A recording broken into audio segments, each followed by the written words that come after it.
Hello, gamers. You're listening to the Short Pause Gaming Podcast. This is episode number 104.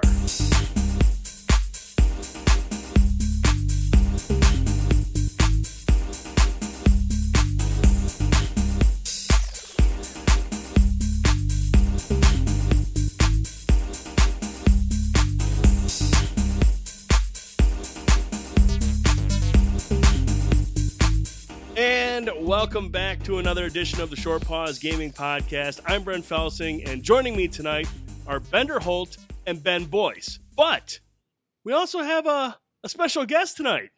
As you can see on my Who is it, Brent? Yeah, way over at the end there is Taz Meah. Hey, Now, what's up, fellas? What's up? Now, Taz, believe it or not, has actually been with this website from the start. He covers a lot of the anime. He covers all of the anime. He actually had a couple of podcasts, anime podcasts that went up a while back. But Taz is also the mastermind behind the site. He's the webmaster, the wizard behind the curtain. Yeah. So Taz, welcome to the Short Pause Gaming Podcast for the first time ever. It only took 104 episodes for us to negotiate a contract to get you on the show. Your agent's a hard baller, so say hello and tell us, what do you do at Short Pause? Like, exactly do you behind the scenes? Share with us that. Share with us your gaming preferences and what you love about anime. Share it all, buddy. Let everybody know who you are. That's quite a tall task there.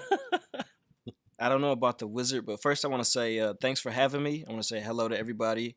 Hello, Bender. I think this is like the first time we actually met. I think so. And I like the work you guys have put in on the podcast. I listen to you guys regularly. I like what I hear. So, yeah, thanks for having me. About what I do with the site, I try to cover anime. Currently, I watch One Piece, Dragon Ball Super, Interview with Monster Girls, Saga of Tanya the Evil, Blue Exorcist, and quite a few more. So I try to cover what I can. I'm on Twitter at TazPause, and I play some video games from here to there. Mostly, I like Mass Effect, and that's what I'm waiting for the most. Mass Effect Andromeda. Mm-hmm. So, what else did you ask? That pretty much summed it up. I mean, you talk about Mass Effect, but if there's one game I see you playing almost more than Mass Effect, now I know you have I think it was in excess of 900 hours on Mass Effect 3 multiplayer, over 900 hours for sure. But I see you playing a lot of The Binding of Isaac. That seems to be the game you really enjoy, but you don't talk about as much as you do Mass Effect. You are right. Lately, I've been playing The Binding of Isaac Rebirth, and then I just recently updated to The Binding of Isaac Afterbirth. Uh-huh. So that's what I play mostly. What do you love about that game so much? I mean, you play that a lot. It's kind of hard to say. I think what I like the most about it is that I can just turn on the system, jump in, and start playing. It's not like a long story mode or anything like that. Mm-hmm. I just get in, turn the game on, and play it for a while. Usually it's like a couple hours, though. So I guess I can't really say that. But I like that the game is random. So you turn it on, you play it, you don't know what you're going to expect. Mm-hmm. It's like different today than it will be, or different this gameplay than it was the last one. So I really like that a lot. It's like I can't really get bored of it. Right. Kind of like one of those like comfort food games. Like when you turn that game on, like how to play it and everything. So you just kind of sit down and get right to it, even though it's different every time. It's kind of like Destiny, I think, is for a lot of us. Just a game we can just put on, like we know how it works, we know what we're getting into, and if we don't want to kind of try and wrap our heads around something new, you just kind of sit down and just blast some aliens, or in your case, blast some some fetuses or whatever goes on in that game. Yeah, it's actually the first time that I ever cared about getting a trophy or getting a platinum trophy. Oh, really? I have 0. I think this is the first one I actually want to get. Speaking our language, man. How close are you to that platinum? I think I'm like 70%, maybe 72. Okay. But it seems like the next 28% is going to take forever. Yeah. Those tough games, some of those platinums are difficult. Like, man, the one I got for Resistance Burning Skies, I can't even tell you how many hours of my life it took me to get that. I think it was 6. Yeah, I was going to say 5.5. I think. Literally had to play through the game one time, and then do one multiplayer match, and boom, platinum. So that's one of my more prouder moments was that platinum. Another tough one I got, the Walking Dead series. That one was ridiculously tough to get. So I've got some difficult platinums under my belt, but and I can tell you, once you get your first one, you're gonna want to get more. I hope not. I spent too much time in games already. Well, hey man, we're really happy for you to be here, and we're excited that we finally be able to get you on the show, and I think you'll have a good time with this. So, Benner, what's going on with you, man? What's new? You still hitting the gym, dude? I heard last week. I was watching last week's show, and you ordered Nutrisystem. You know, I do Nutrisystem too, because you say you can just order the food and it gets delivered to you. So I ordered Domino's all week this week. So there is my Nutrisystem plan. I order the food. I ordered the 16 wings, a sandwich, and a small pizza. There's my Nutrisystem for the week. As you can see, not slimming down at all. It's paying Working dividends. wonders for you. Yeah. It's a good job, man. You do you. But no, man, that's seriously awesome that you're doing that. I'm really happy for you, and I hope you stick to it, and you're gonna just feel infinitely better. You know, we're I'm a bigger guy, and I understand the negatives that come with that. I mean, you do get tired more often. You don't have the high energy that you need to play games or just do anything for that. I mean, there's some days I'll go to work on a good 8 hours of sleep, and come midday, I'm just like, ugh. And I know it's not because, I can't blame the kids. Oh, I didn't sleep a lot. It's because I'm too fat. So good on you for doing Nutrisystem, man. I'm proud of you. That's going to be really, really cool, and you're going to be really happy when you start seeing those results. Thanks. Yeah, hope so. Yeah, you will. So what have you been playing, man? I'm still working my way through the Mass Effect trilogy, which, as I've talked about before, I had never really played it before. But with Andromeda coming out, that game looks pretty cool, and I was like, you know what, I want to try to get through these games before that game comes out. Really before February 28th when Horizon comes out, because once that game comes out, everything else starts coming out, and then I'm just gonna be busy with everything. So I'm working at a pretty good pace. I finished Mass Effect 2, and I'm about 10 hours into Mass Effect 3. So I think I'll be able to do it, and I'm enjoying the game so far. It's really cool. I'm glad I'm getting caught up to these games that so many fans have loved for so many years, and feel like I can be part of the conversation now and everything. So it's cool. I'm enjoying those games so far.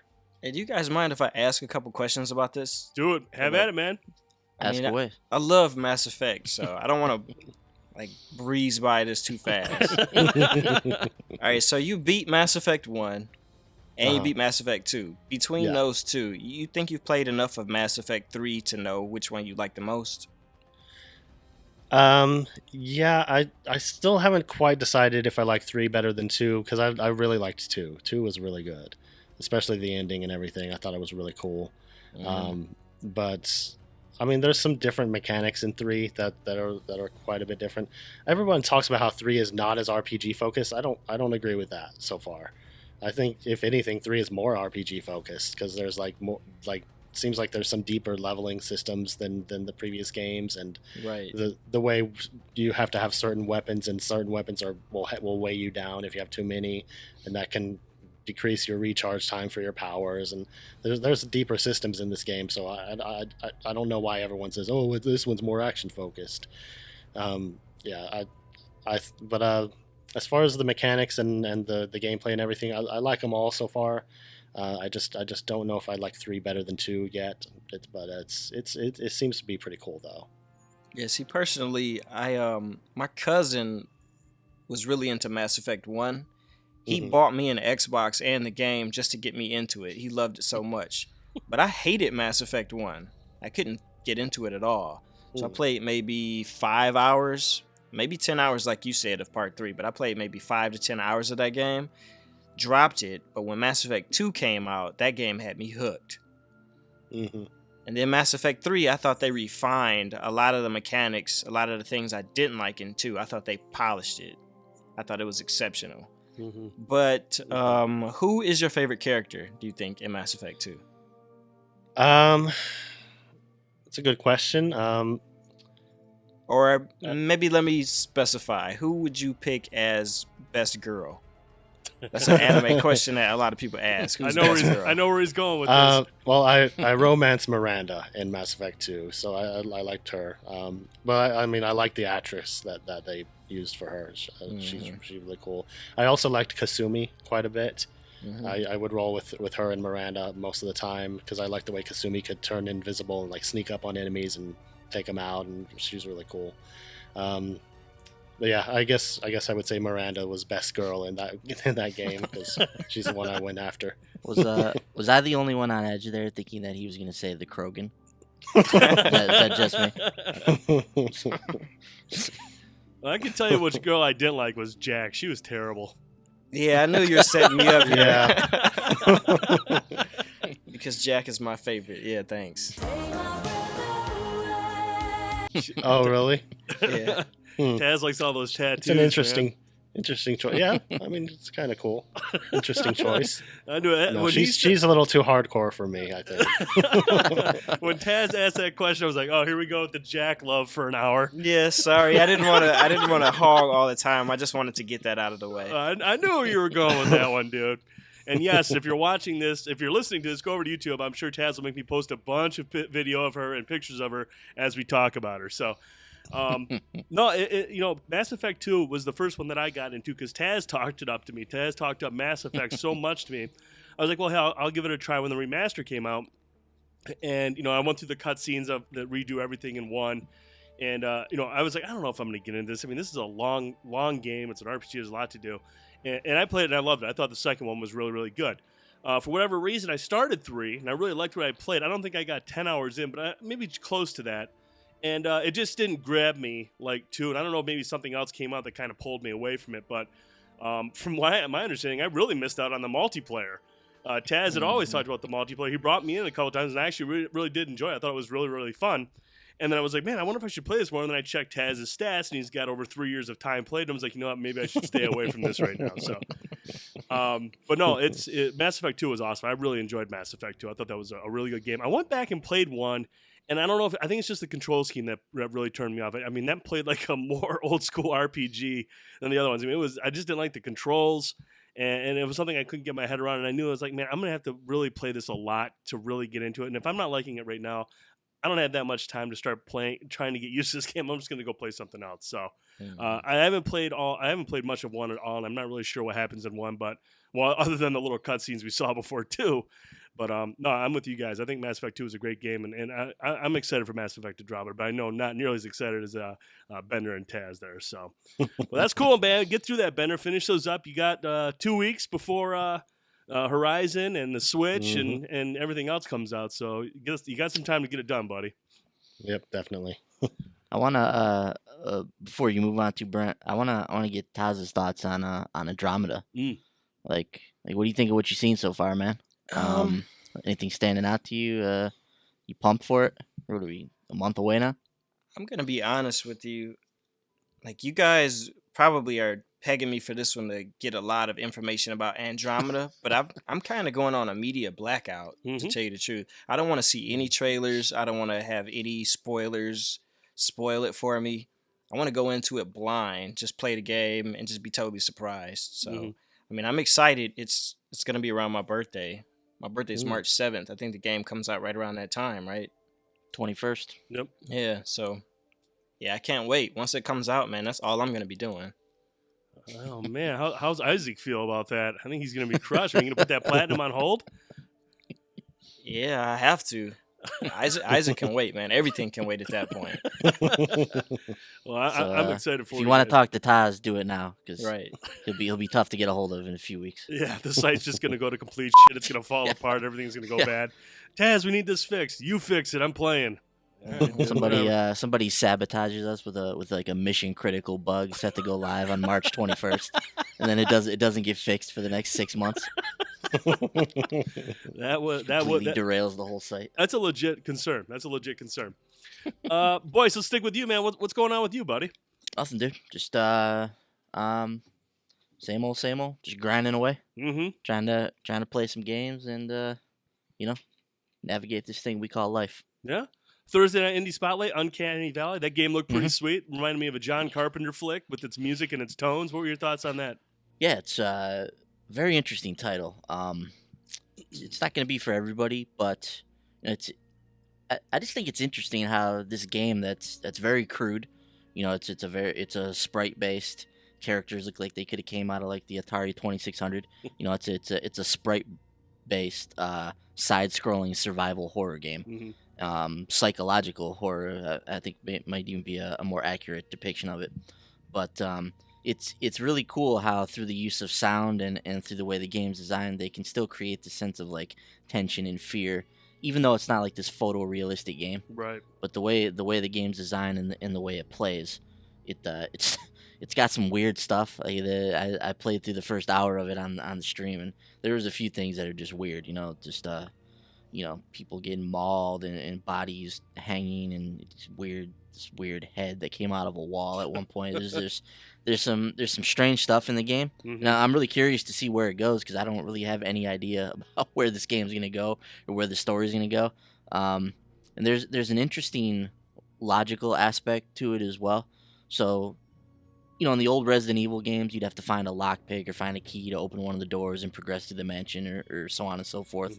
But in Uncanny Valley, you can do something like grab a fire extinguisher off the wall and like blow a hole in a door or beat a hole in the wall with like the fire extinguisher to progress to another point you're trying to get into. You don't necessarily have to find a key or if you find a bolt cutter, you can open up a hole in a fence and move through that hole. Some things like that are interesting about the game that you don't see in a lot of video games because it goes against the design of the game. But I don't know how long this experience is. I don't know exactly what's going to happen, but it's a very interesting game at this point. And I think if you're into survival horror games, you don't mind kind of a cruder approach to it and kind of the indie spirit of the game, then I think it's worth checking out Uncanny Valley. When you said that you can grab a fire extinguisher and like knock a hole in the wall, you're saying there's like multiple ways to get past a point? Yeah, there's different paths you can go in the game. There's multiple endings. I haven't explored everything in the game, so I don't know if it's kind of unlimited in terms of how many different holes you can make in the wall or whatever. But yeah, from what I understand, there's different ways you can go about this game. So I imagine you'd see different things. This isn't made by the same people that made that sword and sorcery game? No. Their developer's name is Cowardly Creations. Yeah, Cowardly Creations, yeah. It's a pretty cool looking game. You know what it reminded me of, Ben, was Lone Survivor. Yeah. It's got, what's that other one? Home? Yeah, Home. Yep. Or Claire. There's been this kind of swath of these 2D horror games in that kind of pixel art style that we've seen in recent times. So yeah, I think it kind of fits in with those ones, definitely. Yeah, the reason why I brought up that sword and sorcery, it looks like that to me. Yeah, it does have that look to it, yeah. Yeah, Sword and Sorcery is a very, very cool game, by the way. I like how I know you're a fan. I like how you mentioned, Ben, that it's impressive how games like these with these minimalistic visuals, this is just a pixelated thing, but it still manages to have this atmosphere, this presentation that can really get out and grab you, like some AAA horror games and horror movies can. I mean, just from the audio perspective, the visuals that you see, even though they're pixelated, are very disturbing.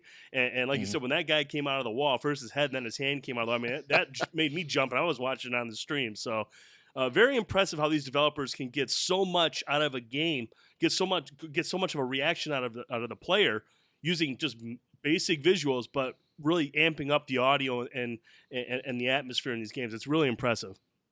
Yeah. So play that game with a nice pair of headphones, fired up on the Vita too. It's on the Vita as well. It's going to be a good experience on there with headphones. I think that's the way to play it for sure. Cool. Well, let's jump into these new releases. Boys, we got a lot coming out this week on both PlayStation and Xbox. Let's hop into this, man.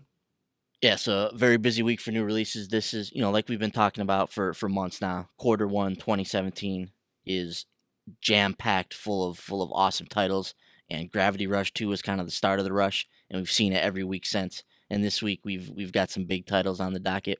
Now, the one I'm going to start with is not the one that most people will probably think we're going to start with. We're going to start with Sniper Elite 4. Yeah. Because on this website, that's the biggest title that's coming out this week. So Sniper Elite 4, the return of Carl Fairburn, everybody's favorite Nazi slayer with the grizzled voice and the heart of gold. So Sniper Elite 4 is coming out. Brent, I know you've been following the series for a long time. I got my first exposure to it with Sniper Elite 3 last year, which I really liked. Even though I didn't get a chance to play all the way through the game like I wanted to, I thought it was a really cool experience, especially when we had a chance to jump into it cooperatively. Now, we've had the good fortune to have a review copy of Sniper Elite 4 Mhm. that we've both been able to play through. Yep. So we're gonna have like the exclusive cooperative review of this game. Mhm. It's gonna go up on Monday. So as you're listening to this podcast, the embargo will have lifted. Our review of Sniper Elite 4 will be up on the site. Mhm. We're also going to have a companion discussion video to go along with this. Mhm. So you guys will be able to kind of hear our thoughts more in depth on Sniper Elite 4. But we do want to touch on it here on the podcast because it is an important game for us. It's a big game this week. So Brent, just on a basic level, man, would you talk a little bit about Sniper Elite 4 in terms of what we've been experiencing with the game? Well, I remember when I first played Sniper Elite V2 on the PlayStation 3 a ways back. It was a raw game. You know, it was very workmanlike. It wasn't the best looking game, but it had the sniping mechanics down. I was like, okay, I can get by this, but it had the kill cam. I mean, that's obviously the biggest selling feature. That's the biggest. Hey, look at this! You can get X-ray kills of your victims. And so I bought it for that, but I enjoyed the actual sniping elements of the game. The sniping mechanics were very sound. Then Sniper Elite 3 came out, and that was one of the first games that we reviewed for this site, and I loved it. I mean, they did everything that was good with Sniper. They took everything from Sniper Elite V2 and built on it. They had an open world in terms of like your missions were all over this map. So I mean, you could approach these missions differently, however you wanted, cooperatively. And it took place in Africa. It was a very beautiful setting. They did very good job. I mean, it was just a big time improvement over Sniper Elite V2. Here we are, Sniper Elite 4, and I gotta say I'm really impressed with what we've played. I mean, I had a really good time playing through the campaign.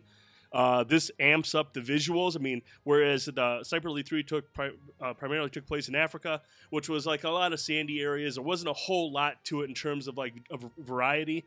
Whereas in Sniper Elite 4, you're going from everywhere. I mean, you've got beachside locations, you've got dense jungles, you've got snow-capped mountains. I mean, the maps that house these missions, that act as your missions, are massive. And the thing that's great about these maps is they're incredibly detailed. And I was just really excited to be able to play this game with you cooperatively. And like you said, we were fortunate enough to get codes for it so we could do it. And I think they've done a very good job. I think they've done a good job in improving on 3. I still think there's some room for improvement, but we'll talk about this on our other video more in depth. But quick, your thoughts on Sniper Elite 4, man? Yeah, Sniper Elite 4 is it's really good, a really good game. Had a really good time with it. It like you said, dude, the claim to fame for this game is its map design. Mm-hmm. The 10 maps or however many are in the game are exquisitely designed. They're expansive. The options you have at your disposal are incredible. Like, you could play the same mission over and over and over again and do it 10 different ways. Mm-hmm. You know, there's not one way you have to go about doing this or completing this objective or doing this mission. Sniper Elite gives you a set of objectives and says, here's the map, go figure it out. Mm-hmm. So I really like that about the game. The design of it is exceptional. Sniping is fun. Creeping around the map and kind of plotting out how you're going to do things is a really good time. And as much as this game can be fun from a single player perspective, I got to tell you, man, I feel like Sniper Elite excels and it's at its best in a cooperative setting. Mm-hmm. I mean, playing through the campaign cooperatively was awesome. The Overwatch mode, which has one person as a spotter or as like an operative and one person as a sniper, that's a really fun mode.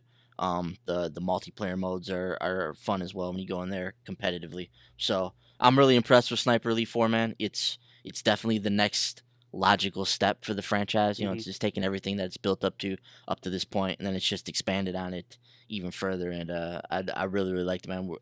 I'd imagine it's gonna be a pretty positive review when we put it up on the site on Monday. Absolutely. I got a question about this game. Mm-hmm. Mm-hmm. I've never played Sniper Elite, any version of the game, Mm-hmm. and I've seen a few seconds of the gameplay footage. It looks to me like a cross between Metal Gear, a game that I love, Mm-hmm. Mass Effect, another game that I like. I always play as a sniper in Mass Effect. Mhm. This Solarian. X-ray cam that you talked about looks to me like Mortal Kombat. Yep. The It's fatalities. just like that. Yeah. And when I see the guy pull up this weapon wheel, it reminds me of GTA, Yep. another game I like. So Mhm. do you think just based on those things, it's something that I would enjoy playing, especially since it's in third person? I think if we went from well, everyone, the listeners are well aware of your issues with first person. We always have a good time talking about that. But I think I would recommend it to you based on your interest in sniping and your interest in Metal Gear, because this game requires you to be. It doesn't require you, but it benefits you to play stealthily. It's a lot more fun when you're playing stealthily. I mean, you can go in guns blazing, but you're equipped with submachine guns and shotguns as alternatives to your sniper rifle. And most of those are only really good for up close stuff. So you don't want to really go in guns blazing from a distance. You want to kind of move around stealthily, use your silenced pistol, your suppressed ammo and stuff like that. But for you, I would recommend it based on your interest in Metal Gear for the stealth and Mass Effect for your sniping. I think you would really dig it for those. The kill cam stuff is just if you got the stomach for it, then that's another one I would definitely recommend it for too. And I would say GTA just based on what Boy said with the map, like how large the map is. Yeah. Okay. Yep. It's a really fun game. It's a very well done, and yeah, I can definitely see the comparisons to GTA. Like I said, these maps, and what's great about these maps, and like I said, I don't want to go on too long about this, but the detail in these maps. I mean, you've got buildings you can go through, and you're expecting these buildings to be hollowed out, and there's not a whole lot to it. These buildings are incredibly detailed. There's a lot of good stuff in these buildings, the surrounding areas, everything is just. It's a fantastic looking game in terms of like it's the design of the maps and the detail that went into it. So. But yeah, Taz, totally, I would recommend it based on a couple of those comparisons you made there. Okay. Yeah, Right. I think you'd like it, dude. I remember your time as the Solarian sniper in Mass Effect 3, and you kind of got that down to a science. So I think you'd enjoy kind of learning the sniping mechanics in Sniper Elite 4. You might even try your hand at the authentic difficulty, where where you've got to just kind of become like a real sniper. It's pretty intense, but I think you'd dig it, man. All right, boys. There's your Sniper Elite 4 moment.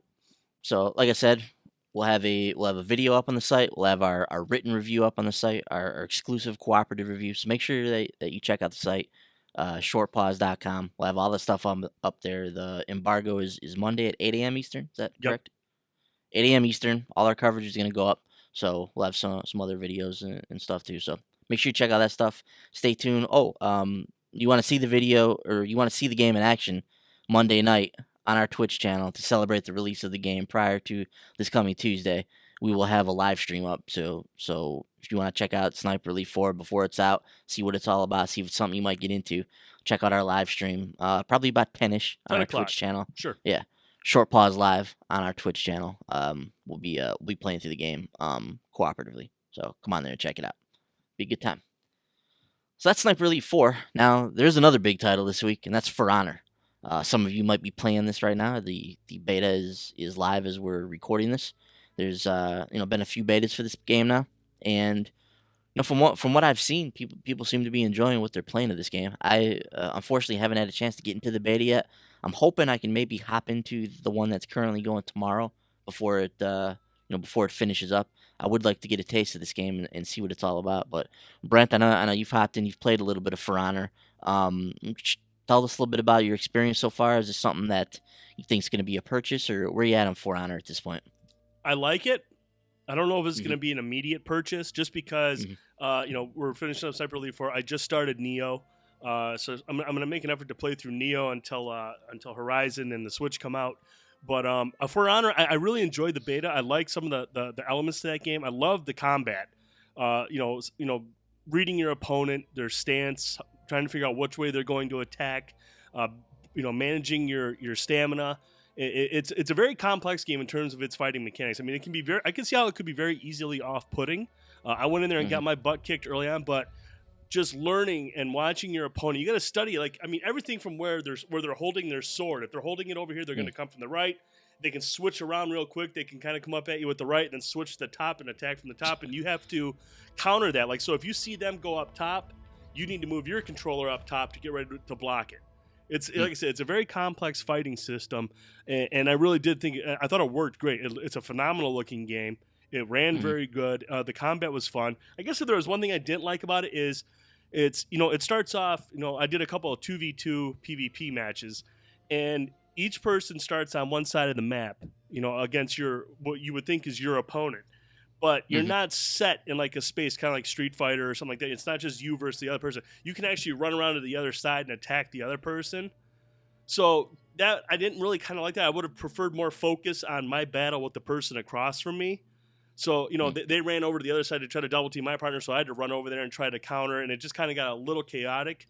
Like I said, I like to focus more on just me versus you. And I guess you could always do that if you go into the 1v1. But I mean, you can do matches up to 4v4, and I just don't know how that type of gameplay, where you have to judge your opponent, who you're battling, and then you have everybody running around one another. It'd be a little confusing. I don't know if that's really how I want to play that game, but overall, I thought it was a lot of fun. I just don't know if I have the time to play it right now. So this is not mash square 3 times, repeat over and over again until you can defeat do your that, opponent. but you're gonna die. Yeah, I like that though. From what I've been reading about the game, I like that there's this kind of nuanced combat system in the game. It sounds like it's gonna be fun to kind of get in there and learn its intricacies, and sounds like it could be a really good time if it's executed well.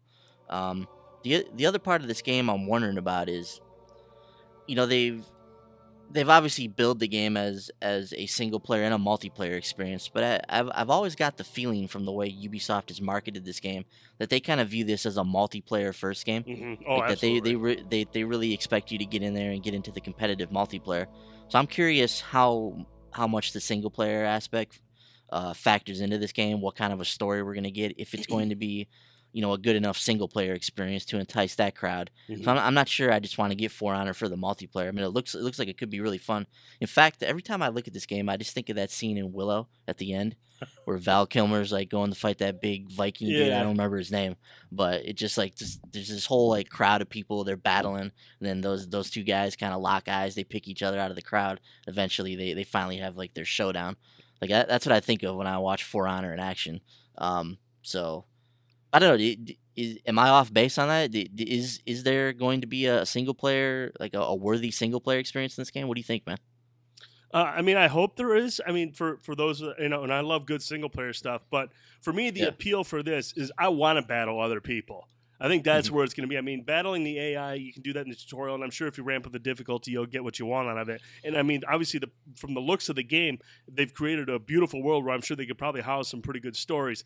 But based on what I played, I'm definitely more interested in the multiplayer front, and that's why I won't be surprised if the focus is on that.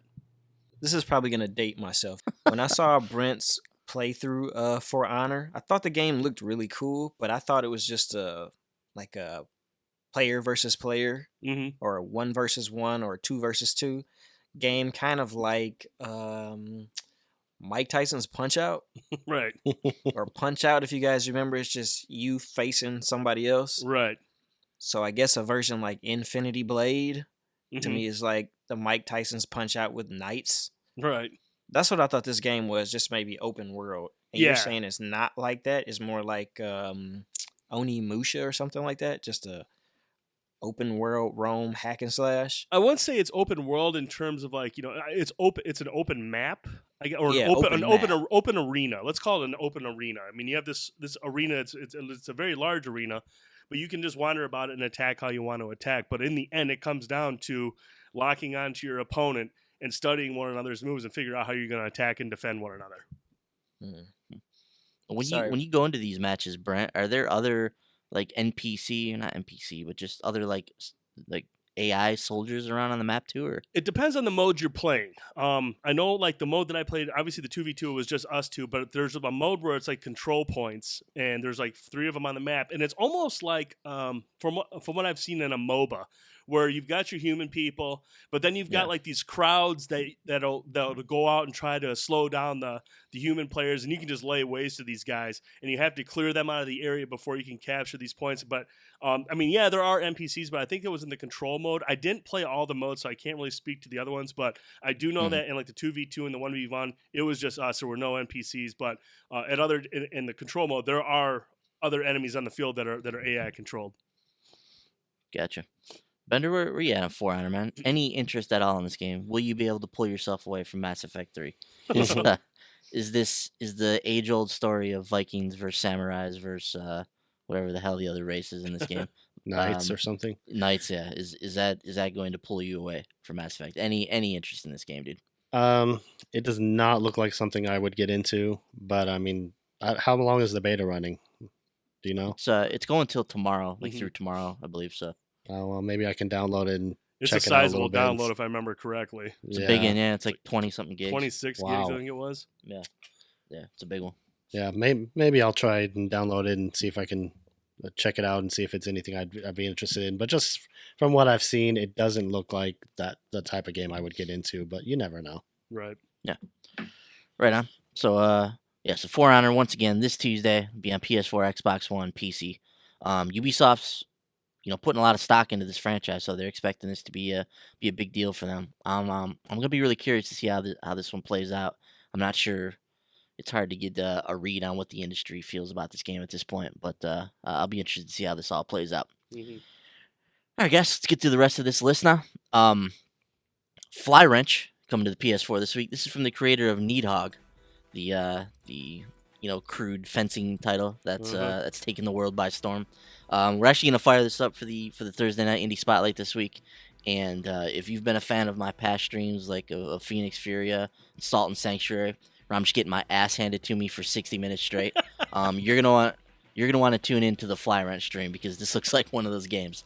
So this will be a tried and true Ben against the world stream where I attempt to maintain my sanity as I play some ultra difficult game. You set the bar with Phoenix Furia. That was like when you fell apart. I mean, you were falling apart. Like, I can't remember what. I think it was about 30, 40 minutes in. I was like, Ben's gonna seriously start dropping F-bombs.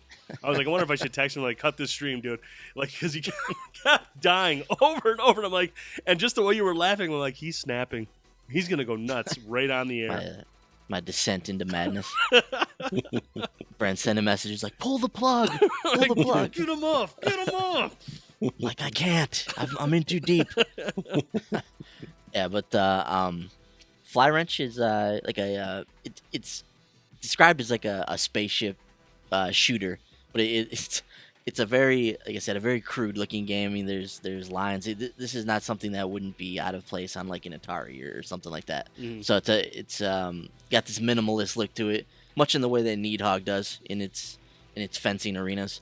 But I'm looking forward to playing this though. It looks like it's gonna be really fun. Looks like it's gonna be cool. Looks like it's gonna be I'm gonna be ripping my hair out, but it should be a good time. So watch the Indie Spotlight Thursday night, 10 p.m. Eastern. We'll fire up Fly Wrench, see what that one's all about. Yeah, dude. Also, I thought I was dating myself by saying Mike Tyson's Punch Out. You said Atari, and this game looks like Coleco.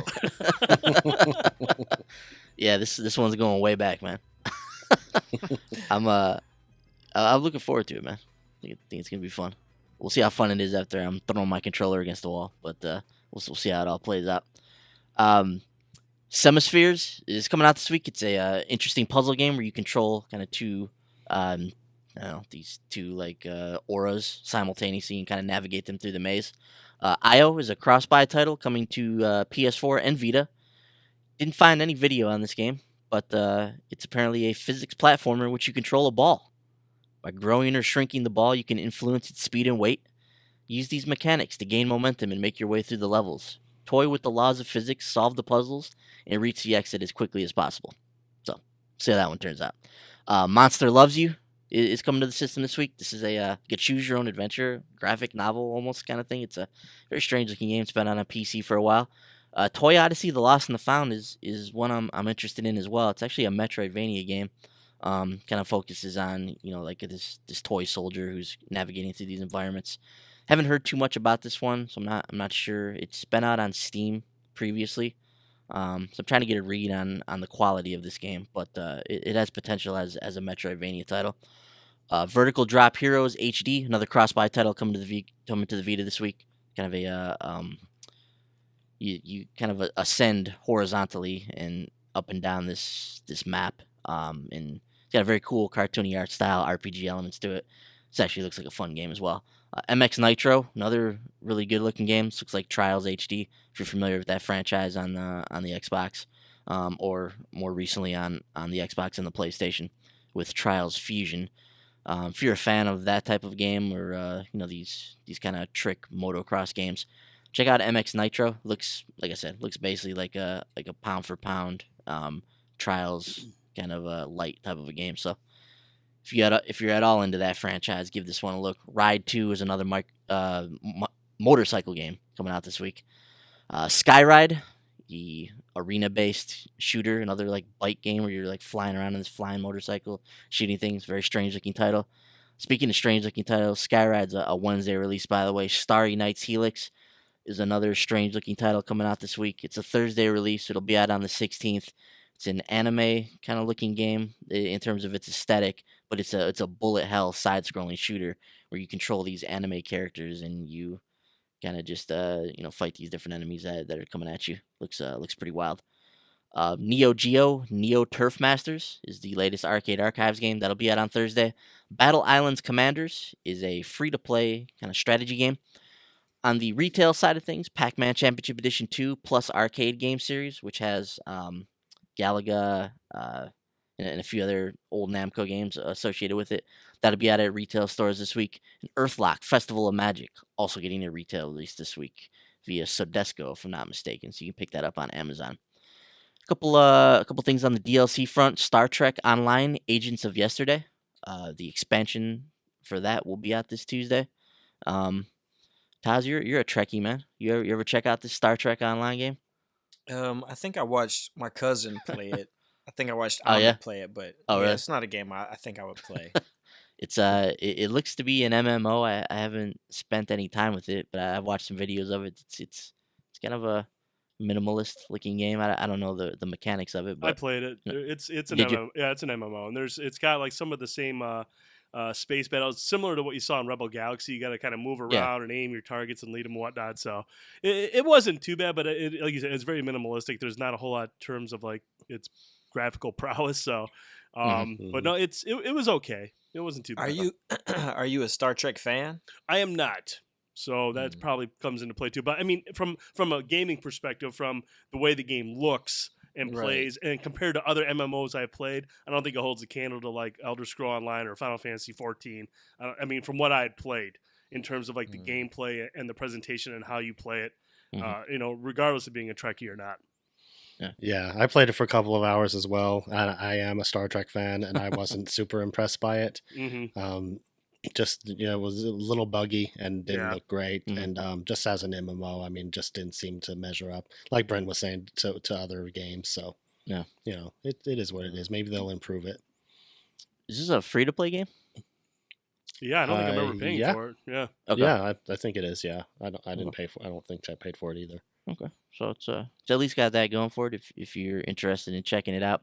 Agents of Yesterday is actually supposed to take place back in the original or the timeline of that the original series took place. Oh, okay. So there'll be some of those elements in this DLC pack. So that's something Star Trek fans will probably get excited about for sure. But that'll be out this Tuesday if you're interested in checking that out. The next piece of Resident Evil 7 DLC, the Banned Footage Volume 2, will be out this week. Brent, did you ever check out the first set that came out? I haven't had a Okay. chance to. I'm planning Gotcha. on it though. I think once I get done with Sniper Elite 4, we get done with that. Like I said, I'm going to focus on Neo, but I'm also going to try to get some more time with that Resident Evil DLC that's been out. Yeah, this one in particular has some very interesting sounding chapters in it, like how the Baker family came to be the way they are. Yep. Like that's explored in this DLC. Mm-hmm. There's a kind of a high stakes gambling or poker match in one of these in one of these story episodes as well. That takes place with the family. So yeah, some really interesting sounding stuff in there. I'll be curious to hear your thoughts on that. The Farming Simulator 17 DLC, the Kun DLC, that'll be out this week. Battlefield 1's Winter Update, which we don't quite know the contents of it. There'll be some kind of system level changes. You can obtain ribbons now in the game. The level cap's going to be increased, and some other things that once DICE releases the official notes, we'll be able to find out. But that'll be out this Tuesday. And then Hitman's Next Elusive Target is available now. So if you are knee deep in that world, check it out on PS4, Xbox One. Go out there and grab the next Elusive Target. It'll be available till the 17th. That's the PS4 releases. Nothing on the PS3 this week. On the Vita side of things, Bridge Constructor. It's a cross-buy title with the PS4, so if you picked it up a few weeks ago when it came out on PS4, you got it now on the Vita. It's actually a cool-looking game. I think this would actually be really cool on the Vita. You basically, it's kind of a physics-based game, puzzle game, build bridges, try to construct it in a way that it's going to support your truck getting from one end of the bridge to the other. Actually looks like a pretty fun game. So that'll be out this week. IO, like we mentioned, is cross-buy with the PS4, and Vertical Drop Heroes HD also cross-buy with the PS4 on the Vita this week.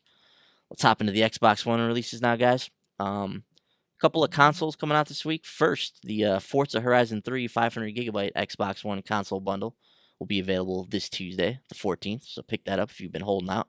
For Honor will, of course, be on there alongside Sniper Elite 4. And then Halo Wars 2, the Ultimate Edition, will be out this Friday, February 17th, for those of you that purchased that version of the game. So the game officially launches next Tuesday, which is was it the 21st? Yep. But those of you that have purchased the Ultimate Edition, you'll have early access to the game this Friday, February 17th, and then there'll be a new console bundle available as well. The Halo Wars 2 1 terabyte Xbox One console bundle will also come out this Friday. So we'll talk about Halo Wars 2 a little bit next week when Frankie's here. He'll have more things to say about it. But if you're interested in Halo Wars 2, grab the Ultimate Edition. You can get early access this Friday to the game. Also coming to the platform this week, How to Survive 2. It's a Monday release on Xbox One. Ride 2 will be on there, alongside Vertical Drop Heroes HD, MX Nitro, and the Star Trek Online Agents of Yesterday DLC. Battle Islands Commanders is also coming to the platform. And Kitty Powers Matchmaker, the dating sim we talked about last week, coming to the Xbox One this week. And finally, Typo Man is a Friday release, the letter-based or like puzzle platformer. Kind of a cool looking title. Have you played this game? Which one? Typo Man. I haven't. It looks cool though. Yeah, I want to make sure I'm looking at the right game. Okay. I pulled it up thinking I was going to see Mavis Beacon teaches typing. You going way back on that one, man. Typing man is just me trying to type too fast, making a lot of errors, but it looks like it's not that. It looks like it's not Limbo that at or all. something. Yeah, it's But yeah, I'm it's the got letter that. O. Yeah, it's got that aesthetic to it. I don't really know how it plays. It's some type of puzzle platformer.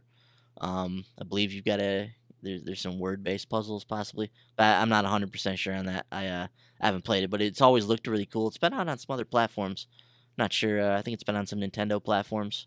Yeah, it Right. looks like It it's was on been Wii U. around It's at on Wii U, least okay. since 2015, right? It's been around for Yeah. a while. Yeah, That's a Did you game I ever- would like to see you play. yeah. Ooh. Well, maybe I'll fire it up one day. We'll see if we can make that happen. Okay. Better, have you played Typo Man? I have not. Okay. I think I even downloaded a demo of it on Wii U and never Really? tried it. So I heard it was pretty cool though. It sounded cool from the descriptions I've heard, but Mhm. never got a chance to jump into it. Gotcha. You Yeah. mentioned word Cool. stuff and you just lose me. I'm just like, what? I got to spell stuff? What are you talking about? Yeah, Brent still afraid to fire up LetterQuest to this very day. So, yeah, I'm actually really interested in this game. I've always been interested in it, so maybe one day we'll get it fired up here and see what it's all about. But hopping into Bender's world, the Nintendo stuff, what we missed last week on the Wii U. Speaking of words, Words Up Academy is on the eShop now for $2.99. So Brent, stay away, but you basically spell words and solve little word puzzles. Ugh. So there's some fun to be had there. And then Mario vs. Donkey Kong, the old Game Boy Advance game. It's on the Virtual Console now for $6.99. You remember this one, Bender? I do. It's a good series of games. It's Yeah. changed quite a bit since that one, but It's it was evolved cool a little bit. Yeah. Yeah. So that old classic's available now for $6.99. As far as this week, just keep pulling off those things on your calendar till the release of the Switch. On the 3DS, what we missed last week, Parascientific Escape Gear Detective. So once again, Nintendo taking the title for best named game of the week. That's on the eShop now for $5. It's like a adventure visual novel kind of game. And Azure Striker Gunvolt has an anime on the eShop now for $2.99. So if you're a fan of that series, which is has some elements of like Mega Man and some other side scrollers of yore, check that out now for $2.99. This week on the 3DS, we talked about this last week, but I guess it didn't come out, and it's coming out this week instead. Nintendo has some new selects that are going to be out for the 3DS. So these are, classic games that they're re-releasing for $19.99 under the Selects banner. Kirby Triple Deluxe and Mario and Luigi Dream Team, both getting the Selects treatment this week. So if you missed out on those, pick them up for $20 this week. Then Tank Troopers, a tank combat games coming to the eShop this Thursday. That's going to do it, Brent. Awesome. the Thank you, new Mr. releases. Boyce.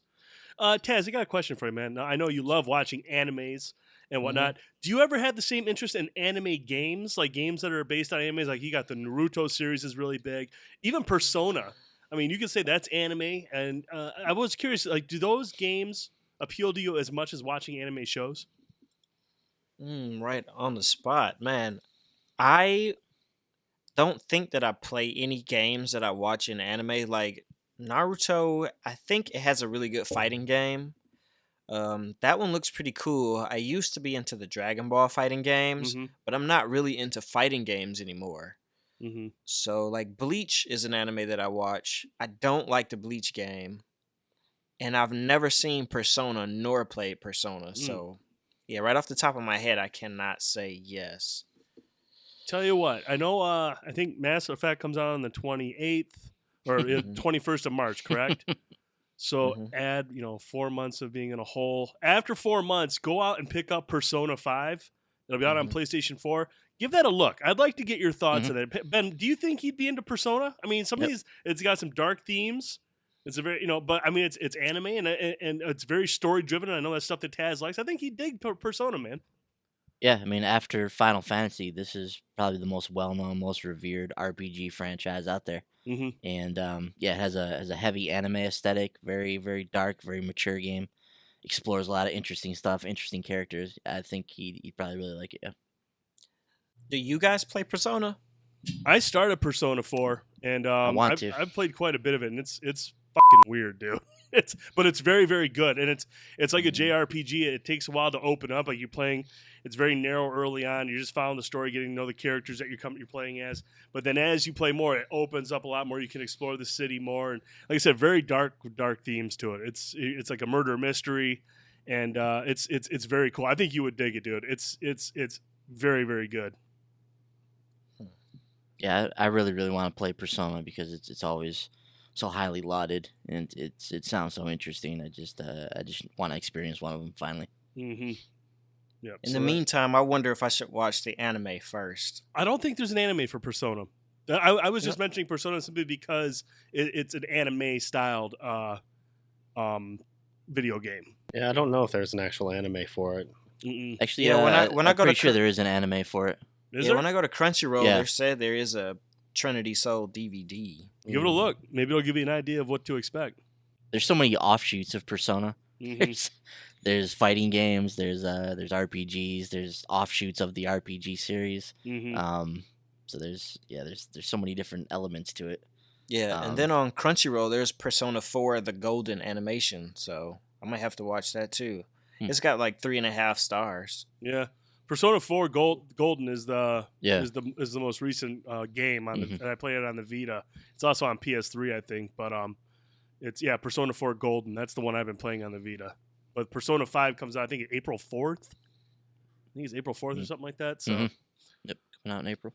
looks pretty sweet. Cool. Well, hey, that was the new releases. We're going to take a quick break. We've got some new music here from Rual Ethan. Follow him on Twitter at Rual Ethan. Check him out on SoundCloud and iTunes. We'll be right back.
And welcome back. Thanks again to Ruel Ethan for providing the music for the podcast. We really appreciate it. We know our listeners love it. Follow him on Twitter at Ruel Ethan. Thank you again for providing the music, man. Really appreciate it.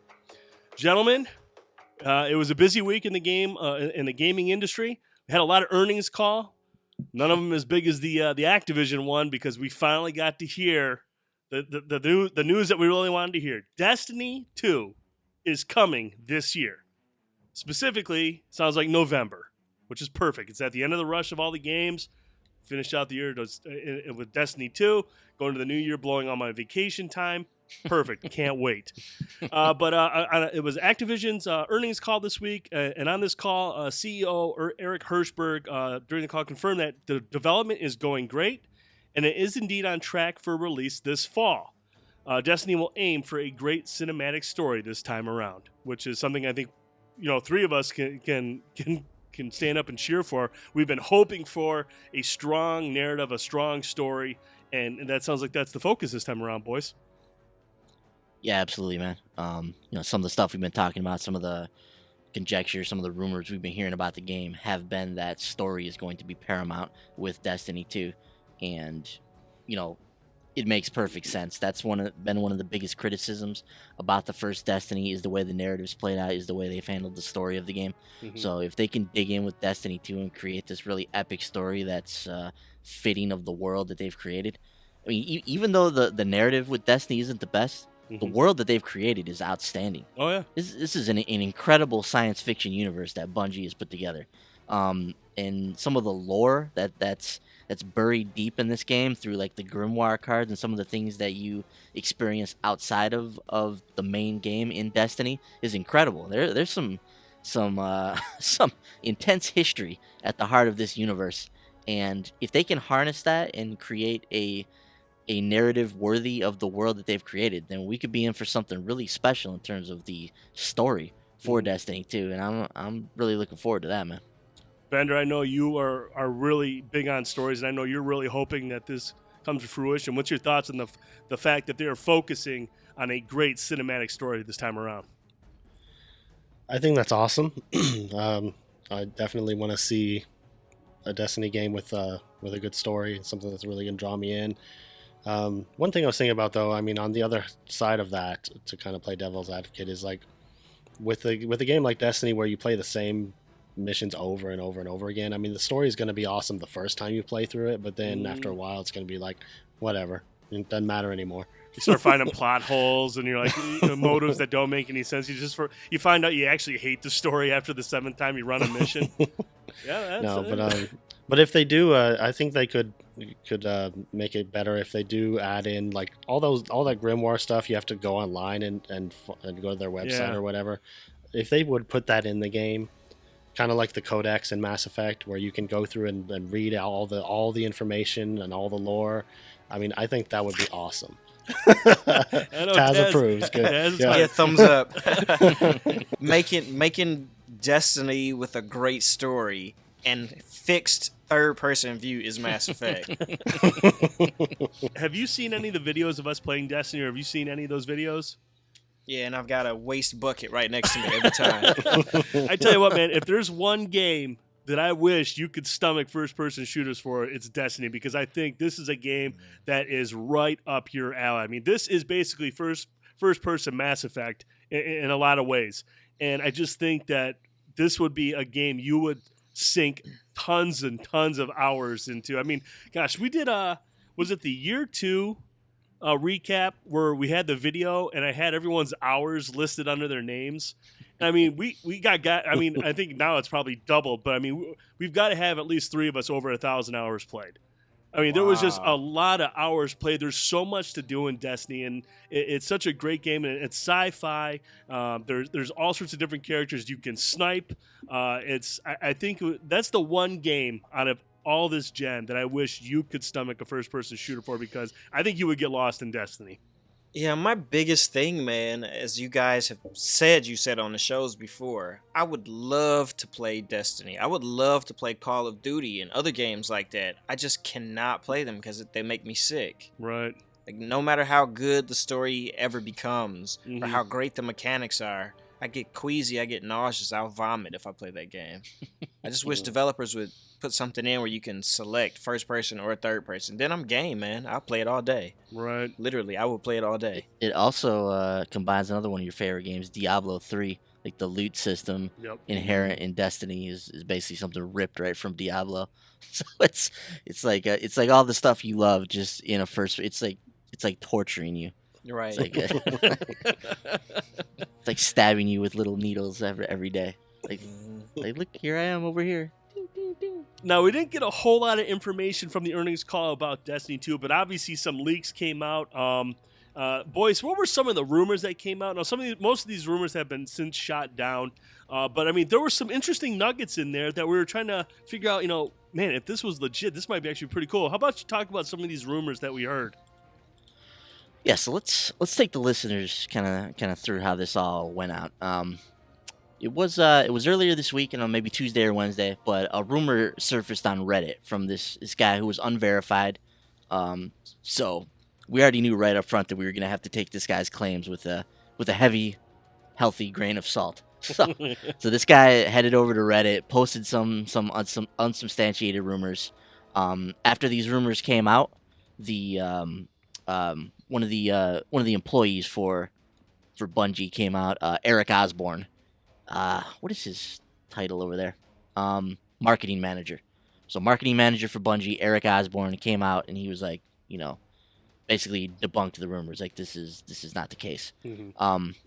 But we'll get into that in a second. First, I want to go over what this rumor was exactly. So the Reddit guy, what was his name? I don't see his name on here. Not important. So the Reddit guy comes out and he's like, the next installment in the Destiny franchise will be revealed as Destiny 2 Forge of Hope. It will be launching in Q4 2017 with an estimated release window of November 4th to November 18th. The next installment will be launching on... this is where it gets a little weird. The next installment will be launching on 5 platforms. PS4, PS4 Pro, Xbox One, Xbox Scorpio, and PC. PS4 Pro has never and will never be declared as a separate platform by Sony. So I think it's very strange that it would show up in a document as such. I'd imagine Scorpio the same way. It would still be considered an Xbox One. So that's a little bit strange right there.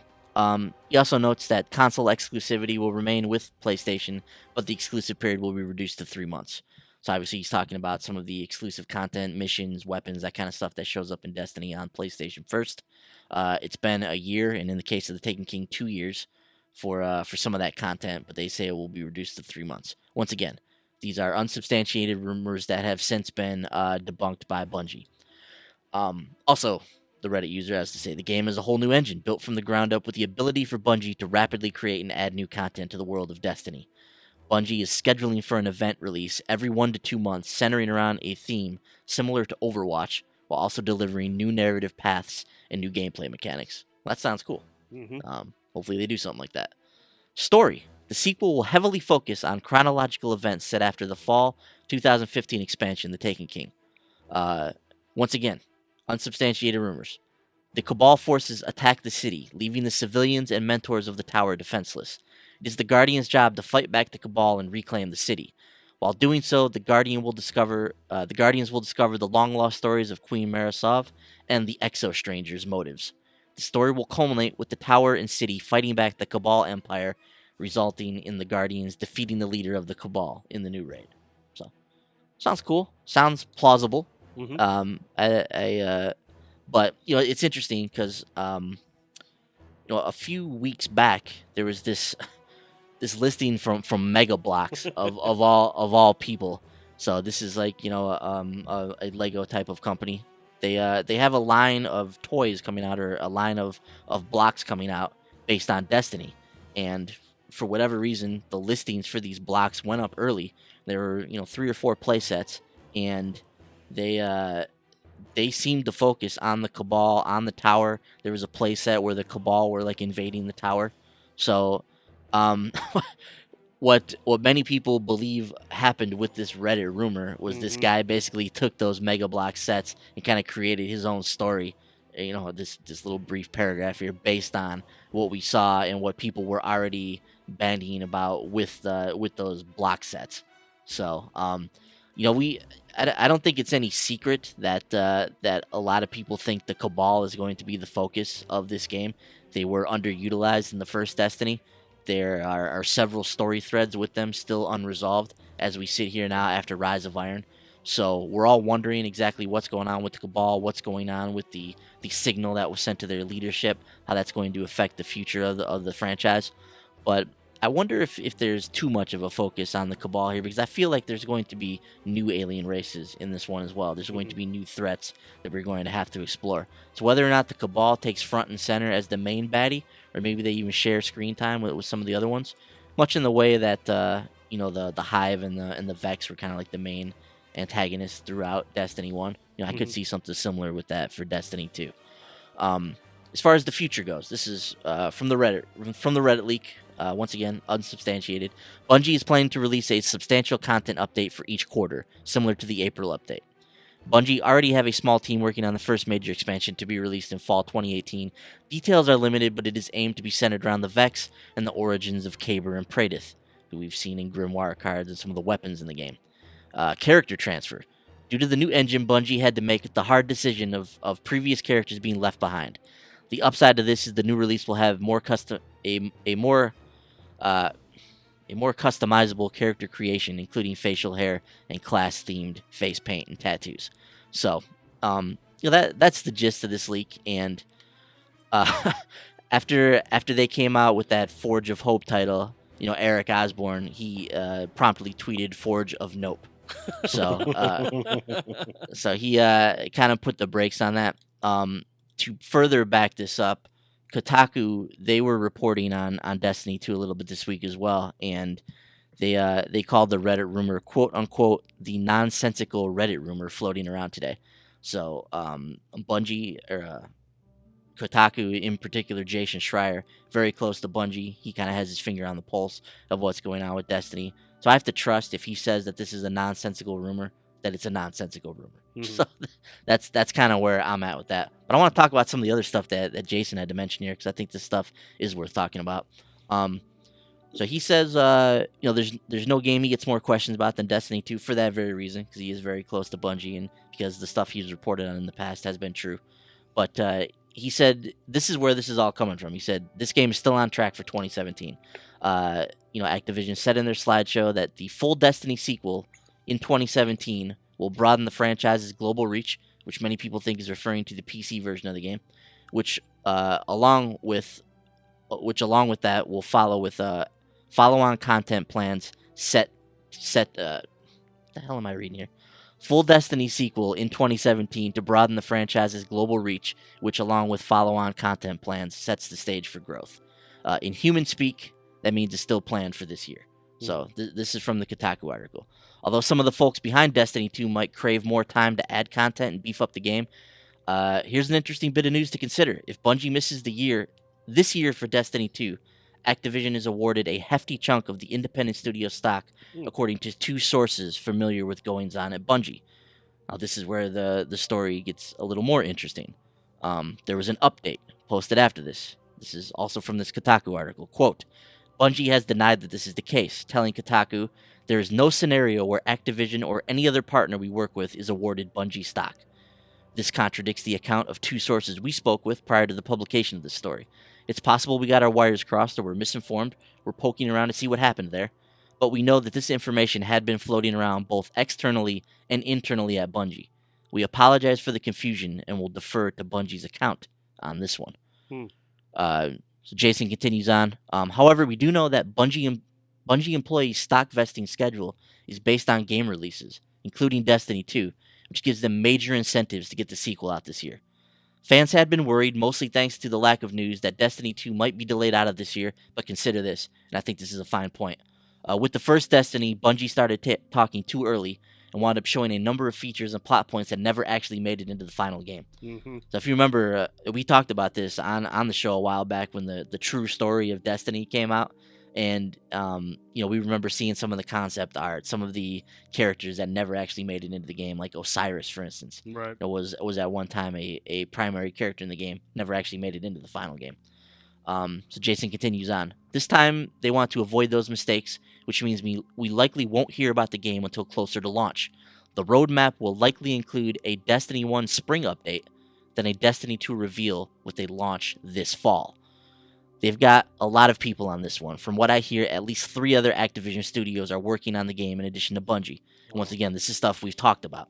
We've talked about High Moon Studios. We've talked about Bungie. We've talked about Vicarious Visions being involved with Destiny 2. So this lines up with everything that we've talked about in the past. Destiny 2 is also coming to PC, he mentions once again, which will likely be a total overhaul, so don't expect to bring your Destiny 1 gear with you. End quote. So, out of all this, I think the moral of the story here, Brent, is this game's coming out in 2017. Mm-hmm. That's what I feel. I said as much when this year started, and I put together my most anticipated games for this year. I was like, the most anticipated game for me this year is Destiny 2. There's no two ways about it. Mm-hmm. When the game was originally planned to be released at the end of 2016, and it didn't make that, and it got moved into 2017, I just feel like there's no way Activision's going to let this game just continue on into 2018. Mm-hmm. Like that's not part of the plan. That's not how this works. Especially since Destiny 1 was delayed Mm-hmm. a full year. So we know they had to rework. They had to retool that game. That game got delayed a year. Destiny 2's been delayed a year. Now they're not going to let Destiny 2 go 2 years on delay. That's going to mess up the whole 10-year plan. Bungie or Activision's invested $500 million into this franchise. They put together a 10-year plan with Bungie that they expect them to follow. They put their money behind this. Like, they're all in on Destiny, and they're giving Bungie some slack on this because Destiny's been just a boon for them. Mm-hmm. It's been an incredible hit across the spectrum. So, but there's only so much slack that they can give as a publisher and all this money that they're putting into this franchise, especially since from what we hear, Rise of Iron is the final expansion for Destiny 1. So they've got a very, very rabid fan base of 20 million plus people that are eagerly anticipating the next piece of Destiny content, and they need to get this game into these people's hands. Mm-hmm. So with nothing else planned for the rest of this year, Destiny 2 almost has to be a 2017 title. And I know that Bungie said that the stock thing was not happening, but I feel like there's a little bit of where there's smoke, there's fire here. So I feel like there is something to this. It may not be exactly as has been reported, and there's probably some nuances to it in terms of what the contract Bungie worked out with Activision. Mm-hmm. But I feel like there are some incentives, there are things on the line here that Bungie, it behooves them to get this game out this year. And like I said, with the 3 studios we've talked about here, we've got upwards of 1,000 people working on this game. Right. There are a lot of people, a lot of hands in the pot right now trying to get this game ready. So I think Destiny 2 is a 2017 game, man, and I can't wait. I think it is too. Something like you said, it was delayed a year. It's been pushed out a year. I don't think they can afford to kick it out any further. I'm excited for it. I don't know much about what to expect in terms of the story, but in regards to whether or not Bungie will give up some shares if they didn't hit that mark, instead of the one thing I noticed right away is like, oh, the publisher's greedy. The publisher's greedy. Look, here's what happened. Bungie went to Activision, pitched them this game. Activision said, "Yeah, this is awesome. Here's a 10-year plan. Here's a ton of money. Now we're going to protect our investment." Okay, and if that clause is in there, they're protecting their investment, and you can't say they're greedy because Bungie signed the deal. Okay, so Bungie knew that if that clause is there, Bungie knows it's there. If it was a bad idea, Bungie wouldn't have signed it, but Bungie signed it. They signed a deal. Whatever consequences are there if they don't get the game out, it's on Bungie to get the game done. You pitch this game that sounds awesome. And it is awesome. You pitch this game it's grand in scope, and it's just, you got to have this thing done on time. And if you sign a contract that has clauses in there, if you don't get a game out, that's business.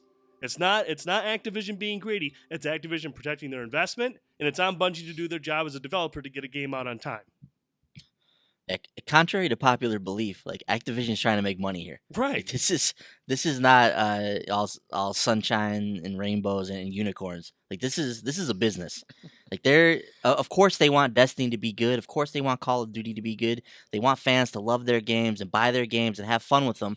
But at the end of the day, they're in this to make money. They're not in this to make a great game. Like I said, that's part of it. But the main reason they do what they do, and the main reason they're a publisher and they publish video games, is they want to make money. And it's not just them. Bungie wants to make money too. Exactly. Everybody wants to make money here. We're all trying to make a living. Like it's great that that when games are great and when they're artistic and all that kind of stuff, that's swell. But the reason people pour hours and hours and hours of their life into these games is to make money at the end of the day. And part of that is a cathartic artistic process where they kind of spill their emotions, their thoughts, and onto a game engine or into a game and it, express that to other players. That's part of why people love being a game developer. The other part of that is like you said, like they have to live, they have to make a living, they have to be able to do what they want to do in their life. So Activision invested $500 million into Destiny because they want to make money. Mm-hmm. Like that's the bottom line.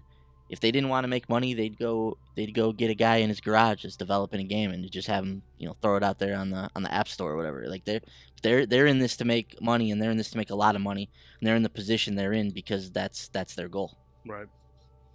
No, I agree with you 100% on that. Bender, what do you think, man? You thinking this baby's coming out in 2017? I mean, you think that makes sense? You've had it delayed for a year. I mean, I think 2017 it has to come out in November now, right? If it's been delayed a year, I think that's enough time to get this game out. And if there is a clause in there, are you concerned with the quality of the game? If Bungie's trying to rush it out, are there any concerns with that?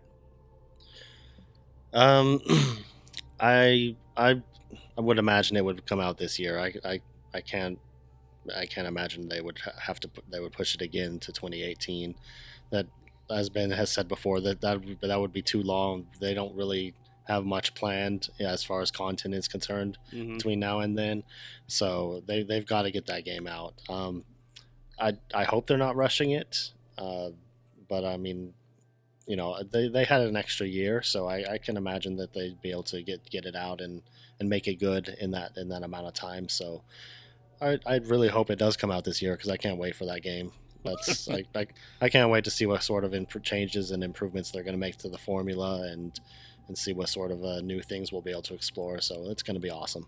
Hey, I didn't know you guys were playing Destiny like that anyway. You said you had over 1,000 hours. If they did take until 2018 to release this game, would you still be playing Destiny 1 up until that time? If they have things to do, like they have events every once in a while, like they just had the Dawning event. So, I mean, if they roll out little events here and there, I mean, I'll come back for the stuff like that. But I mean, eventually they're gonna have to get out the new game because people want to see the new content and everything. But yeah, I mean, I like Destiny enough to where anytime they introduce any sort of new little event or something, I'll come back for it. Yeah, but you still want to. I still want to, for sure. Yeah, like I think the events are cool, the Dawning events, but like I need the big updates with story threads and with a raid or a new strike or something along those lines. I need a beefy update. These little event things aren't going to hold people over for another year. If they push this thing into 2018, you're going to start to get to the point where Destiny fans are going to become frustrated. And they want their Destiny. Destiny is like a drug, it really is. But we haven't seen a major update in a while, and there doesn't seem to be anything major before launch, other than maybe what they mentioned, a spring update. But I don't think that's going to be a sizable update like we've seen in the past. I think there's just too many people working on Destiny 2 for them to afford them put out a big update in the spring. Yeah, it's all hands on deck for Destiny 2, man. They've got that small live team and the team that they have dedicated to kind of doing the upkeep on Destiny 1 and doing what they need to do with that game. But yeah, it's got to be all hands on deck for Destiny 2. And the Dawning was really fun. I actually thought that was a really cool event, but it was like a weekend. You go over all the content that was available for a weekend, and then it's like, man, I just blew through all that. Now what am I gonna do? And that's the thing with Destiny. Like the community is so voracious. When they get their hands on this content, they just consume it so quickly.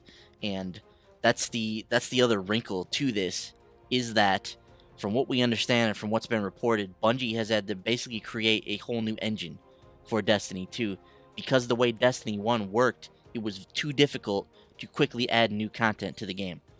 So that's probably the main reason behind the delay, if I had to guess. They basically had to go in and rework the whole damn thing and create an engine that, and from what we're hearing, create an engine that they can quickly go in there and add new content into. Like that's been the mantra from what we've heard of this game. It's, let's put together a game that we can constantly add new updates, constantly feed stuff to this voracious player base, constantly give them stuff to do, and that's super exciting. So if they got to take an extra year, to put together that type of a Destiny, I'm totally down for that. Even if it means we got to lose our character. It is what it is at this point. But if it's gonna make the franchise better in the future, I'm all for it. And I think that's probably the thing that's holding this back the most is that they had to go in there and create the whole new engine. Usually at this point when you're on a sequel, you're working off the engine you created for the first one, so it's much easier to get things going. But they've had to balloon the studio and the people that are working on this game to so many people. Partly, I think, because they had to create a new engine for the game. And I'm glad they're doing that because, I mean, I think we're going to see what Bungie is really capable of in terms of presentation. Now that we've left last gen behind, they can build the engine with the new stuff going forward. And, I mean, it's not that Destiny wasn't a good-looking game. It was a really good-looking game. But I'm very anxious to see what Bungie can do now that they can just focus on the power of the PlayStation 4, Xbox One, the Scorpio, the Pro, and PC, if that's the case. So, very interesting.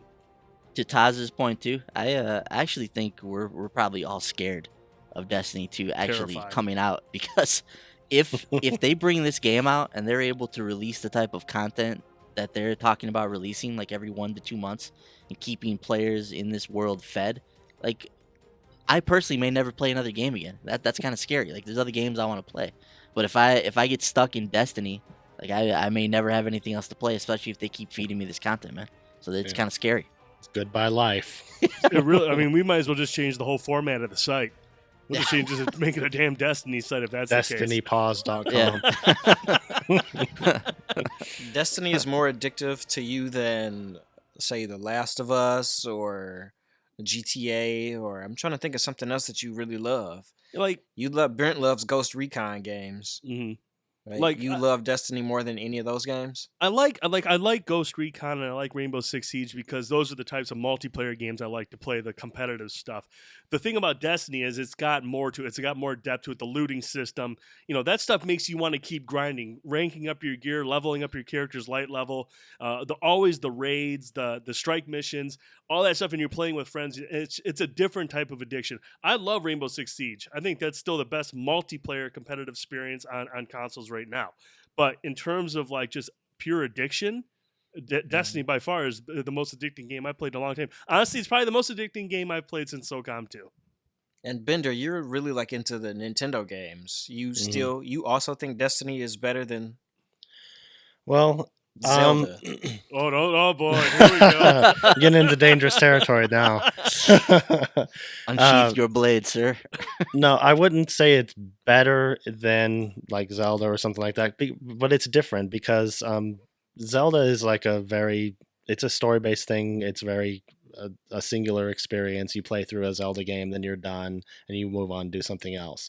Destiny is different because it's more like an MMO in that it's more like an evergreen title that since they're always updating it, always adding new content, changing the mechanics, it never really gets old and it never really ends, because even if you finish all the story missions, I mean, you're still striving to get better gear, increase your light level. There's always reasons to go back and play the same story missions over and over again. So it's different. It reminds me of like back in the day when I used to play World of Warcraft. It's not going to be a game that you just like play, okay, well, I beat it and I'm done, I'm going to go do something else. I mean, you keep going and you keep striving to get better gear, and you can play. I mean, I play all 3 characters too, so there's 3 classes, so that gives you even more reasons to go back and just keep playing and leveling up your guy. And it's just one of those things that, I mean, it keeps you hooked. So not to mention the gameplay is awesome on it too. And especially if what Ben says is true, if they make this a more story-driven game, I can see how this game is just going to be a tough competitor. It's going to take all your time. Yeah, I could see that too.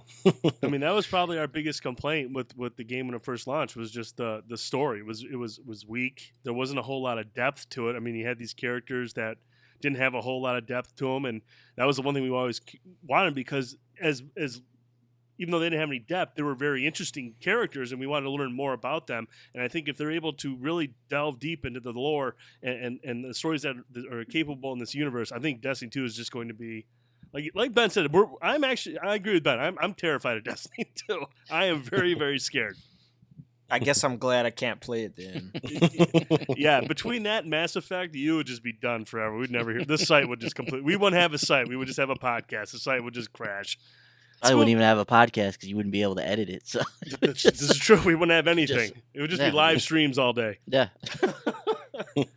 Well, let's move on from Destiny 2. That was some good stuff. Activision also talked about Call of Duty. Call of Duty 17 specifically will take the franchise back to its roots. Interesting. Activision elaborated that traditional combat will once again take center stage in this year's title, which is currently in development by Sledgehammer Games. The reason for this? Well, Eric Hirschberg had this to say about Infinite Warfare sales underperforming.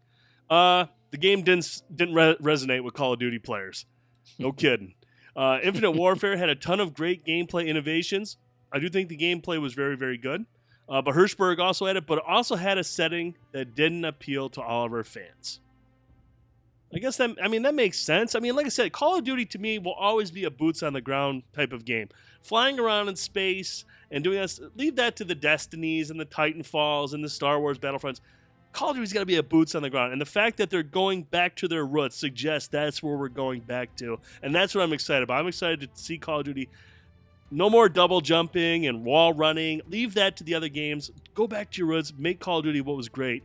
Make that Call of Duty game. That's the one we want. And Sledgehammer Games seems to be tasked with that. Boys, what's your thoughts on Call of Duty going back to its roots? I mean, it's funny that they mentioned that this game underperformed in sales. Wasn't this still the biggest title of 2016? Yeah. So, number one franchise in North America for 8 years in a row. So, number one console franchise globally for 7 of the last 8 years. Wow. So, yeah. So this is still a huge game. No matter how many people hit the dislike button on the Call of Duty trailer, like how many millions of those people still went out and bought the game. Right. The Call of Duty is a juggernaut. It's going to be a juggernaut for the foreseeable future, unless they just drive this franchise into the ground. But with all that said, it's maintained its quality over the years. Activision has set out to build this stable of developers. They each have 3 or 4 years to work on a Call of Duty game, and it's resulted in a quality that's unmatched in annual releases. So every time this game comes out, it's of a certain quality, and this is not surprising at all that they want to quote unquote traditional combat will once again take center stage. This is what we've been talking about. We mentioned that cryptic tweet that Sledgehammer sent out early in the year for the New Year's, which had an old style pistol on it. From like a World War II era pistol. M1911, I think it was. Yeah, M1911. I actually think that's what they're doing here, man. I think they're going back to World War II, if I had to guess. When they say take it back to its roots, that was the roots of Call of Duty for the first 3 or 4 games. It was all World War II. There was Call of Duty 1, 2, and 3 were World War II, and there was some spin-offs in there too, Big Red, something or another. So, all that stuff was World War II. So when they say they're taking the game back to its roots, I feel like World War II, especially when you look at what happened with Battlefield 1, with what happened with them going back to World War I, with not only the sales that game achieved, but the critical and commercial acclaim from everybody that got their hands on the game. I'd be surprised if Activision wasn't looking at that and be like, man, I want to hear people talking about our game like that again. Even though it still sold well, like they want to be back in that critical conversation. So I think we're going to go back to World War II. I think Black Ops is probably going to continue. That's their biggest franchise. I feel like they're going to want to drive that into the ground until it doesn't sell anymore. So I'd imagine Black Ops 4. And then you got to imagine that Infinity Ward's going to have to go back to Modern Warfare. Like after this, like they can't just keep going into the future. They're getting further and further away from what they want to do with Call of Duty. I think Modern Warfare 4 is probably the direction that they're going to head when they get back into it. So we'll see how it all works out. But that's how I feel. I feel like World War II is where we're going with this. I wouldn't be opposed to World War II. I would like to see them try out Vietnam. We saw a little bit of that in Black Ops, the first one. We got to see some of that Vietnam setting. So I would really like to see them maybe try out Vietnam. I mean, World War II is great. World at War was one of my favorite Call of Duty games. I absolutely loved that game. It was incredibly violent. It was really gritty, and I love that. Plus Gary Oldman. I mean, he voices in that. That was awesome. But no, I would like to see them definitely. Just the fact that they're going back to the roots, boots on the ground. That's all I need to hear. That gets me excited for Call of Duty. We've been away from World War II for so long now, particularly with this franchise, that it's going to feel fresh again for them to go back to it. Just like it felt fresh for Battlefield 1 to go back to World War a war that's not explored as much in video games. But just to go back to that type of an old setting, like it's gonna feel that way for Call of Duty again. We've been in the future for how many years now, man? It's been like 10 years And that's since gonna we've been back in World War II. and that's going to seriously put them in a position that EA enjoyed this year. I mean, you had Mhm. Titanfall, futuristic. You had Call of Duty, futuristic. And then you had Battlefield 1, World War I. That thing took off like crazy. Everyone was like, yes, awesome. Now, next year, you're going to have Battlefront. You're going to have Destiny. You're going to have your space, and you're going to have your future stuff. And then you're going to have Call of Duty with the opportunity to be the boots on the ground, the old school war game. I think that puts them in a position to do well if they stick with that. Definitely. So that's what we had from Call of Duty. We also found out no new Skylanders game in 2017, boys. Yeah, this is kind of the direction that the Toys of Life kind of subset is going right now. We see the same thing happening with Lego Dimensions. They opted not to do a second Lego Dimensions this year, but to just build on the platform they built with the first game. So we've got all new toys, all new sets coming out this year for Lego Dimensions, and that's it. It seemed to do well for that franchise. I know a lot of people are excited about the new waves of those that are coming out. Disney Infinity is no more, so as kids and parents have been inundated with this Toys to Life movement and just spending hundreds and hundreds of dollars on all of these things. I know because I'm in that.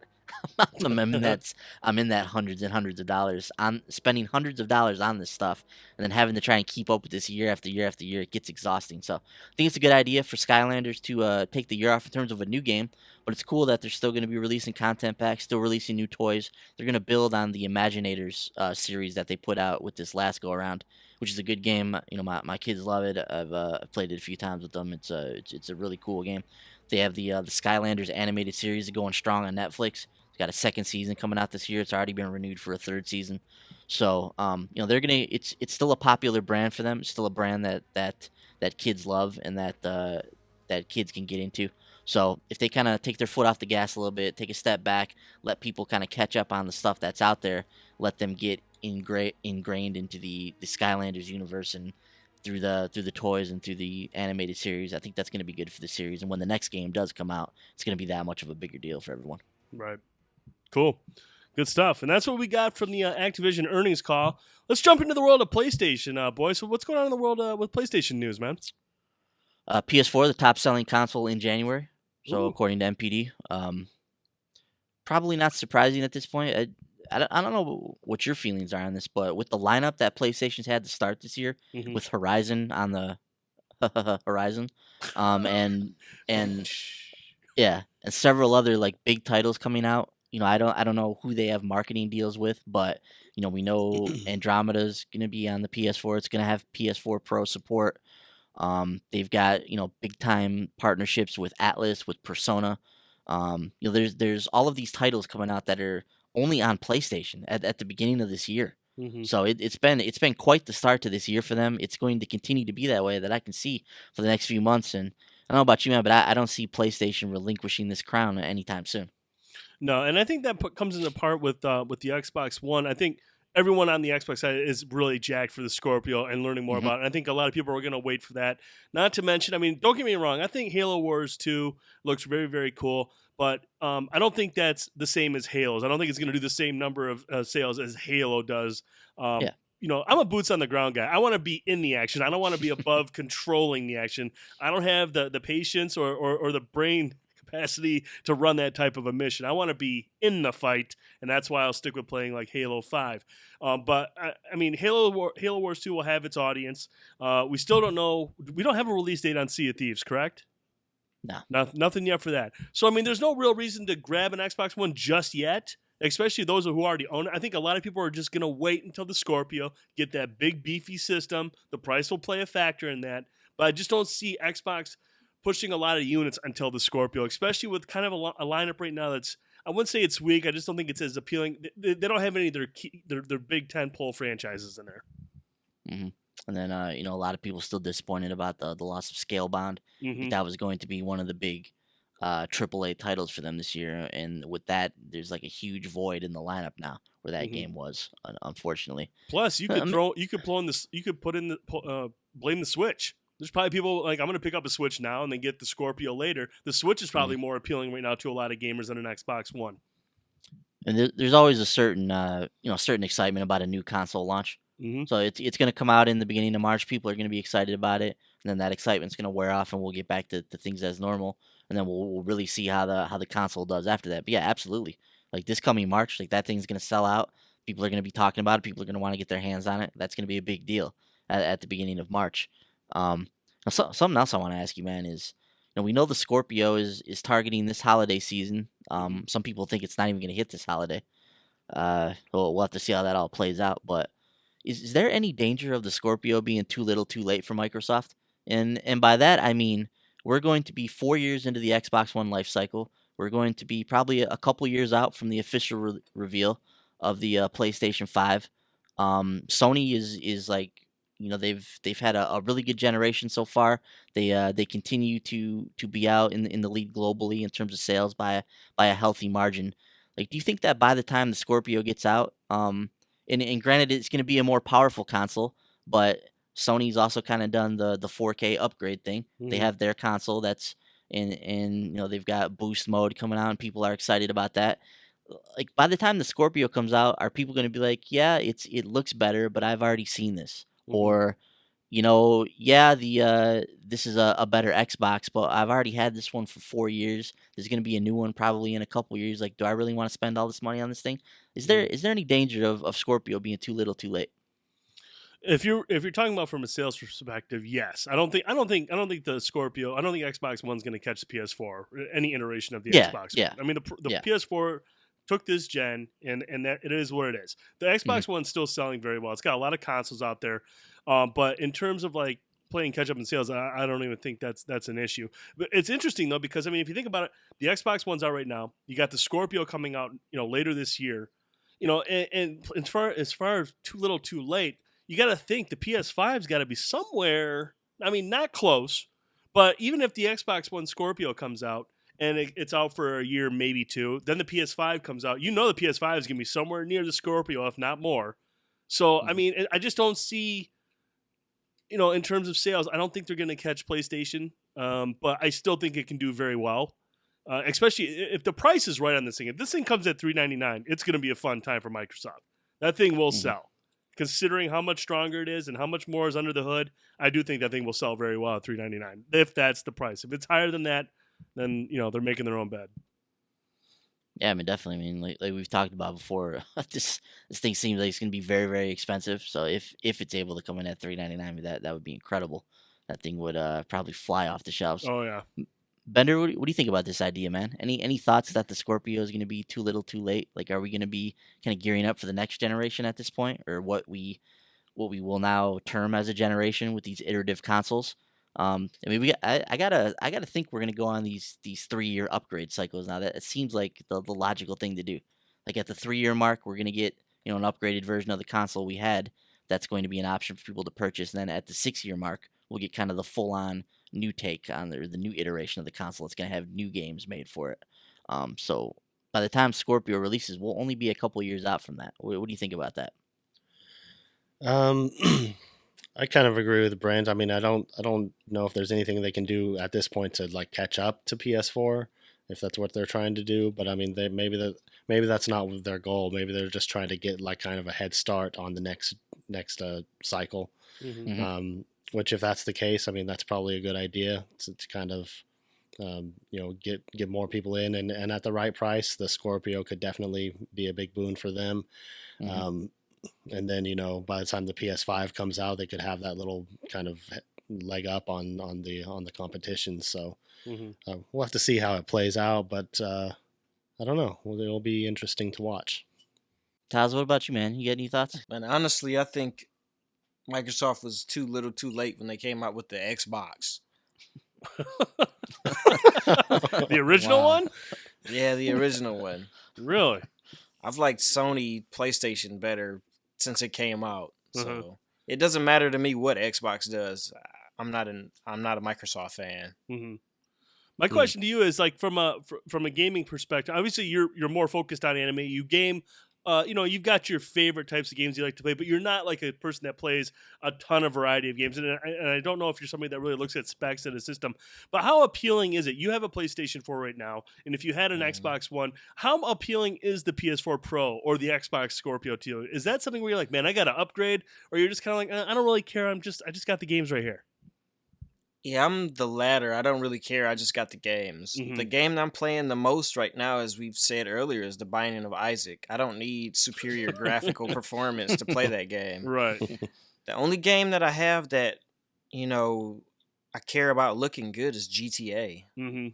Now, when Mass Effect Andromeda comes out, I probably would get a PS Pro. Mm-hmm. Is it called PS4 Pro? PS Pro? PS4 Yeah. Pro. PS4 Pro. I'd probably get that. For me to get an Xbox, it would have to have a lot of exclusivity, Uh-huh. a reason for me to buy that.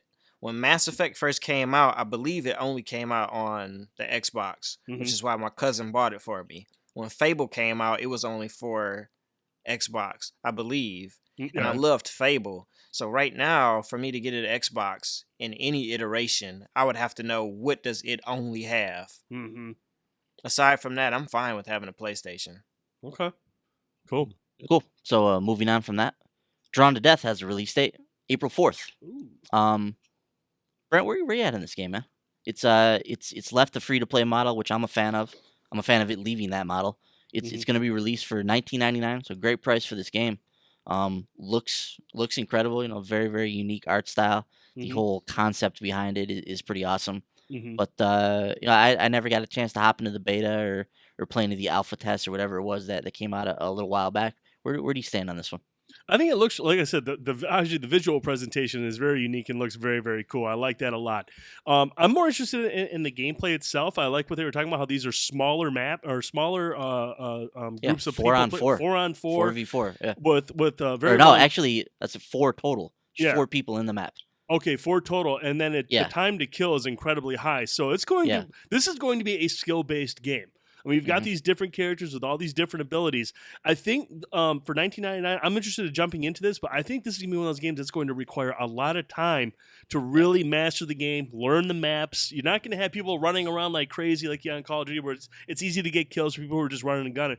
This is going to be a much more intimate experience. Like you said, 4 players in a map, a long time to kill. So it's going to be one of those ones where you're going to have to be very skilled to get your kills to win these matches. Yeah, and Jaffe was talking about too, which I thought was interesting, the way the characters play off each other. Yeah. So there's one character who does his super move, for instance, and then there's another character who, if you time her move correctly, she absorbs his super move and gets 3 times more powerful herself.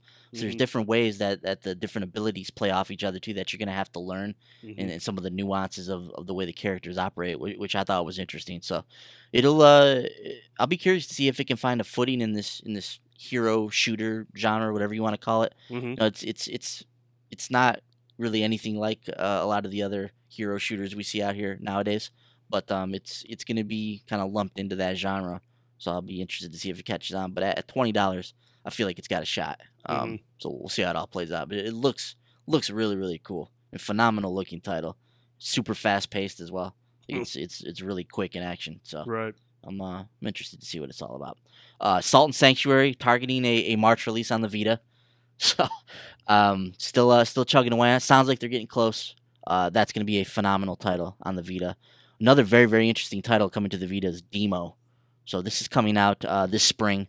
This is been out on mobile platforms, but it's a rhythm based kind of a narrative, almost anime experience. Very, very interesting sounding title about the relationship that this girl has with this creature, this entity.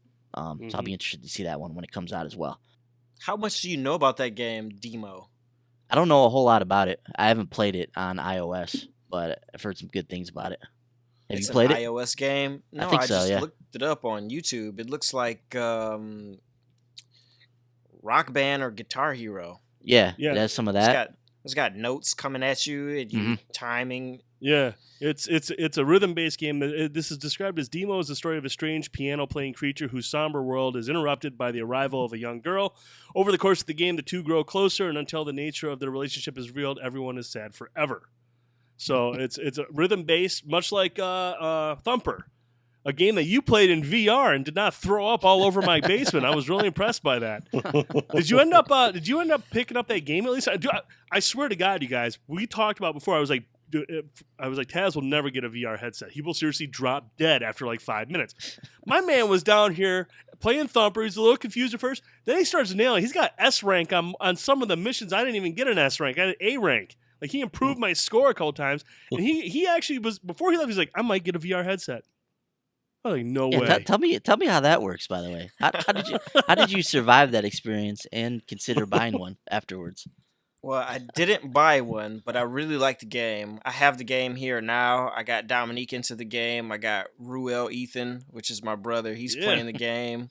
And my stepdad played the game too. What? They all like Thumper, yeah. Nice. Spreading the Thumper cool love. Game. But man, 2 points. I don't really want to get too far off topic. Sure. But one is about latency. Uh-huh. And the other is back to the game demo, so I'll transition back with the other one later. Sure. Latency is a conversation that Ben and I had. I didn't realize why I played the game well at your house, and then when I came to my house and tried to play the game, I sucked at it. Really? Turns out that my TV has like a huge delay from when I hit the buttons on the controller. Oh, really? Do you have a game mode on your TV? I do, but it still doesn't matter. It's like it's almost like a half a second behind. Yeah. Wow. And then I realized that I had to get a new monitor, and Ben told me he just bought a TV for that purpose. Uh-huh. It has like a better latency response. And yeah, there's some TVs that struggle with with the input lag, where what you're pressing isn't happening at the same time in the game on your screen. And that can be a pain in the ass. But I do know most of these TVs have a game mode, and sometimes that's enough. But I mean, sometimes it's not, and that's very strange that even with your game mode on, it was way off. But yeah, that can be a pain. I mean, that's even more rough in a rhythm-based game. But it's actually really tough in a game like Call of Duty. That's a twitch shooter that you have to be very quick to line up your shots. Input lag can be detrimental in a lot of instances.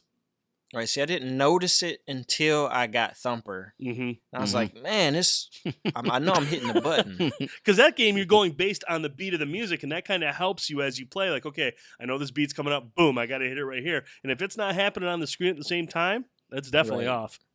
Right. But back to demo. So what you're saying about this game is it's a rhythm-based game like Guitar Hero, but then they just give you some stories after you finish a song?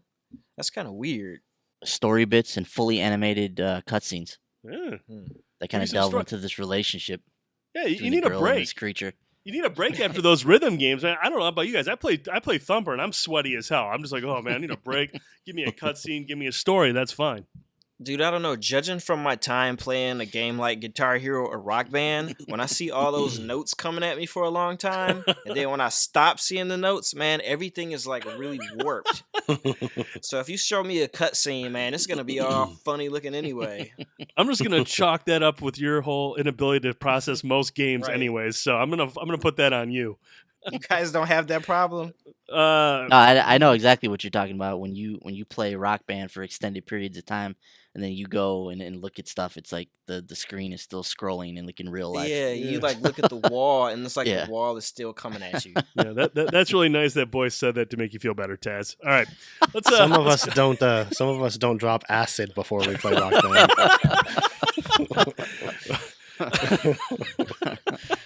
I'll have to stop ordering my supply from Bender. So that whole he gets it from some of those parties that he rocks out at. So yeah, but moving on, demo once again coming out this spring. Very interesting looking title. Like I definitely want that on my Vita. Ease Origin has a February 21st release date on the PS4. Vita version's been extended out a little bit to May 30th. So look for that then. Rift Star Raiders. This one looks awesome. I'm really, really curious about this one. Looks to combine like a loot system and something like Diablo with a spaceship twin stick shooter. So this one's definitely on my radar. Rift Star Raiders. We don't have a date on it yet, but it's coming to PS4 this year. Pre-order the Rhombus of Ruin, the Psychonauts game that's coming out next week. Then you'll actually get access to the original, or not next week, but the week after. Coming out February 21st. Pre-order it now, and you can get the original Psychonauts for free as part of the PS2 on PS4 promotion. So that's awesome. Some PS4 bundles on sale this week. The Uncharted PS4 Slim bundle, and what's the other one? The Call of Duty. Sorry, the Infinite Warfare bundle. Both of them are on sale for $249 right now until the 25th. So very good promotion on that. If you need a PS4, that's not a bad place to start. And pre-order the Kingdom Hearts limited edition, the 1.5 plus 2.5 limited edition pack from the Square Enix store. It's available now. So go out there and do that if you so choose. Nice. Thank you, Mr. Boyce. All right, let's move along. E3 is now open to the public for the first time ever. Beginning on Monday, February 13th, the Entertainment Software Association will allow an allotment of 15,000 tickets to be purchasable by anybody. Again, that's on Monday, February 13th, this week. As you're listening to this show, they'll be available. Priced at $250 or $150 as part of an early bird discount available on February 13th. Tickets provide access to the show floor, panel discussions, and other events from Tuesday through Thursday of E3 week. The ESA will partner with games media veteran Jeff Keighley to provide attendees with access to special benefits associated with Keighley's own E3 programming, such as developer interviews and more. Full details on this and other elements of E3's new public plans will be announced in the coming weeks. So there we go. Now E3 is open to everybody. Are we ordering our tickets? old Jeff Keighley stepping in there to help out the people. Man, if there's anything big, like a big convention or anything, Jeff Keighley's somewhere nearby. But boys, what's your thoughts on E3 opening up to the public, man? Pretty cool? Yeah, man, that's awesome. E3 is something I've always wanted to go to. You know, there are some jaded video game types that will tell you it's not all it's cracked up to be. But as a fan who's watched the show for years and years, it's always something I wanted to have a chance to experience. It's expensive, $150, but that does cover you for 3 days. So if you are interested in this, like, get the ticket now. It's $250 is a lot of money. Yeah, plus having to fly out to California, get a hotel, and all that kind of stuff. So I think it's awesome though, man. $50 a day gets you into E3. This and let me make this clear: this will not get you into the press conferences. Nope. So just because you have this ticket, you're not going to be front row at the Sony conference or at the Microsoft conference, like watching all the stuff that they're going to unveil. That's Right. still an invite only thing. But you'll be able to get onto the show floor, play all the games that are on there, and I think that's awesome, man. It's something I'm considering, but I'm still hoping that we get in there ourselves as part of the press this year. Yeah, those we're getting closer and closer to the stipulations required to get there. So we're working on that. Now, Bender, you went to PAX South. You loved it. You had a great time. You gonna put in for one of these tickets on Monday? Probably not. I mean, if I lived in LA or in the area, I would definitely consider it. But the fact that I would have to pay $150 at the minimum, and then have to get a plane ticket out there and all that, and a hotel and all that stuff, that's going to get a little pricey. And I imagine those $150 price point tickets are going to go really fast. Probably going to be impossible to get one. So I mean, like you guys were saying, I hope we can get in there legit, like, you know, as press or whatever. I mean, I think that'd be cool.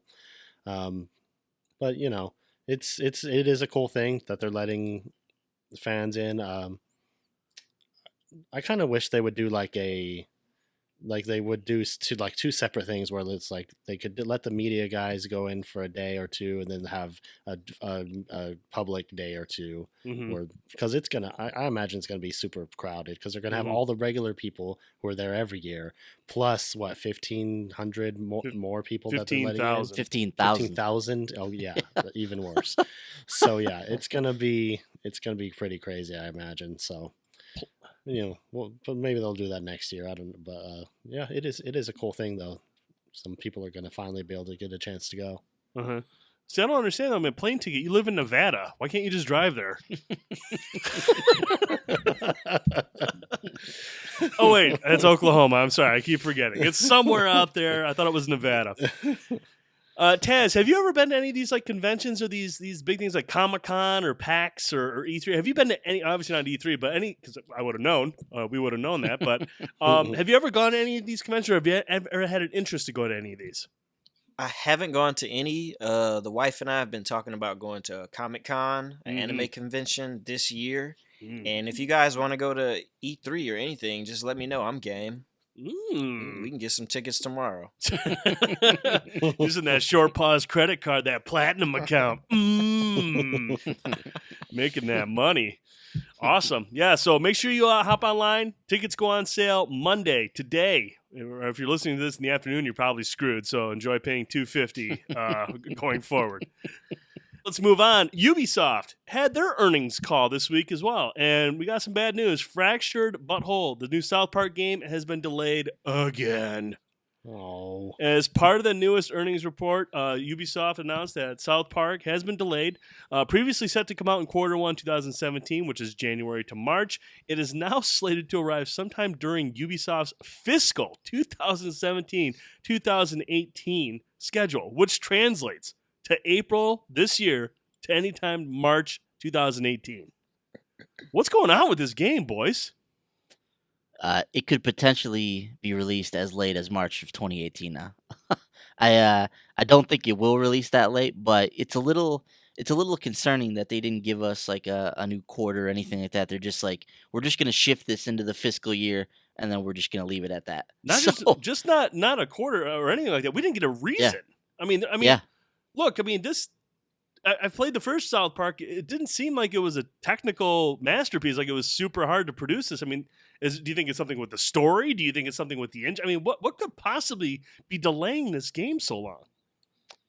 They just say right here to make sure the game experience meets the high expectations of fans. Good grief. So I know they're working closely with Matt and Trey, who are behind the South Park franchise. So I'm sure they're scrutinizing every aspect of this game. They want to make sure it evokes the South Park feel. They want to make sure it's fun to play. They want to make sure that every little part of the game is how they would intend it to be if they were writing the episode of the show themselves. So it might just be something where they're trying to add more to it, or they just need to make sure that everything works the way they wanted it to. I don't know, but they have an engine that they built with the Stick of Truth. I'm guessing that they're working off that for the Fractured Butthole. So I don't know, it's just probably just part of game development, just one of those things where for whatever reason this is just taking a little bit longer. Didn't the Stick of Truth take a really long time to make as well? Yeah, I think so. Yeah, I thought I remember there was a delay in there for that. Yeah. But man, that game was so damn funny. It was so good. I absolutely love that game. So Love Bender, I know you're probably bummed about this as well. But as big of a fan as you were of the Stick of Truth, I'm sure hearing this is to make it the best game possible. I'm sure the delay, although a bummer, is probably a good thing in the end. Correct? I would imagine so. Yeah. They really got to perfect those super realistic HD fart noises and everything. No, but if I had to guess, maybe they kind of were thinking, there's a lot of stuff coming out in Q1 2017. Maybe we should kind of push this back a little bit, which is okay with me because there's going to be a lot of stuff to play in Q1. So I can wait to play South Park whenever it comes out, and I'll be looking forward to it. So here's the problem that Ubisoft has to take into consideration for Bender Holt. Obviously, they didn't want to put it out where they had it currently because it would have been drowned out by Zelda, Horizon, and those types of games. But if you're going past Destiny 2, isn't that kind of a double-edged sword? See? Ubisoft, if you're listening, sometime after Zelda gets lame, before Destiny 2 comes out, that's when you're going to want to ship South Park, The Fractured Butthole. Hold your tongue, Brent. Zelda will never get lame. We'll see. Taz, now I know you're an RPG fan. Any interest in South Park? Have you ever seen the Stick of Truth? Have you seen how the game plays? I was going to say a double-edged stick, but no, I'm not a South Park fan, actually. Oh, okay. I don't think I've seen an episode. Really? Well, then you need to watch an episode so then you would be a South Park fan. Right. Stop wasting so much time on Crunchyroll and watch a South Park episode. Preferably the World of Warcraft episode, which is probably my favorite one. I still got to watch Persona, though. Yeah, watch Persona and then watch the World of Warcraft episode of South Park. It's absolutely hilarious. Yep. Also mentioned in the Ubisoft earnings call, Ghost Recon Wildlands will have an open beta sometime before launch. if the last couple Ubisoft games are anything to judge by, it'll be the weekend before the game comes out. We had that with Rainbow Six Siege. We have it with For Honor. I'm assuming this is the new pattern for Ubisoft betas. So when we're all playing Horizon and The Legend of Zelda, they'll drop that on there. Right. So, awesome. In case you want to download another 26 gigs. No, I'm good. But make sure you check that out. And then lastly, Ubisoft is only planning 4 AAA games for the fiscal year 2017-2018. Obviously, one of them is South Park. The other one is presumably Assassin's Creed Empire. So those are the 2 games, 2 other titles at some point. But, I read an article, and I remember reading that Ubisoft is looking to kind of create platforms for their games and add to them over time. I think what they're doing is they've seen the success of Rainbow Six Siege, and they're going to try to implement that into their games going forward. Creating a platform and then adding to it instead of releasing Assassin's Creed every single year. They're going to just try to build a platform from one game and add on to it. That's what I read in this article. I mean, boys, did you get a chance to see that?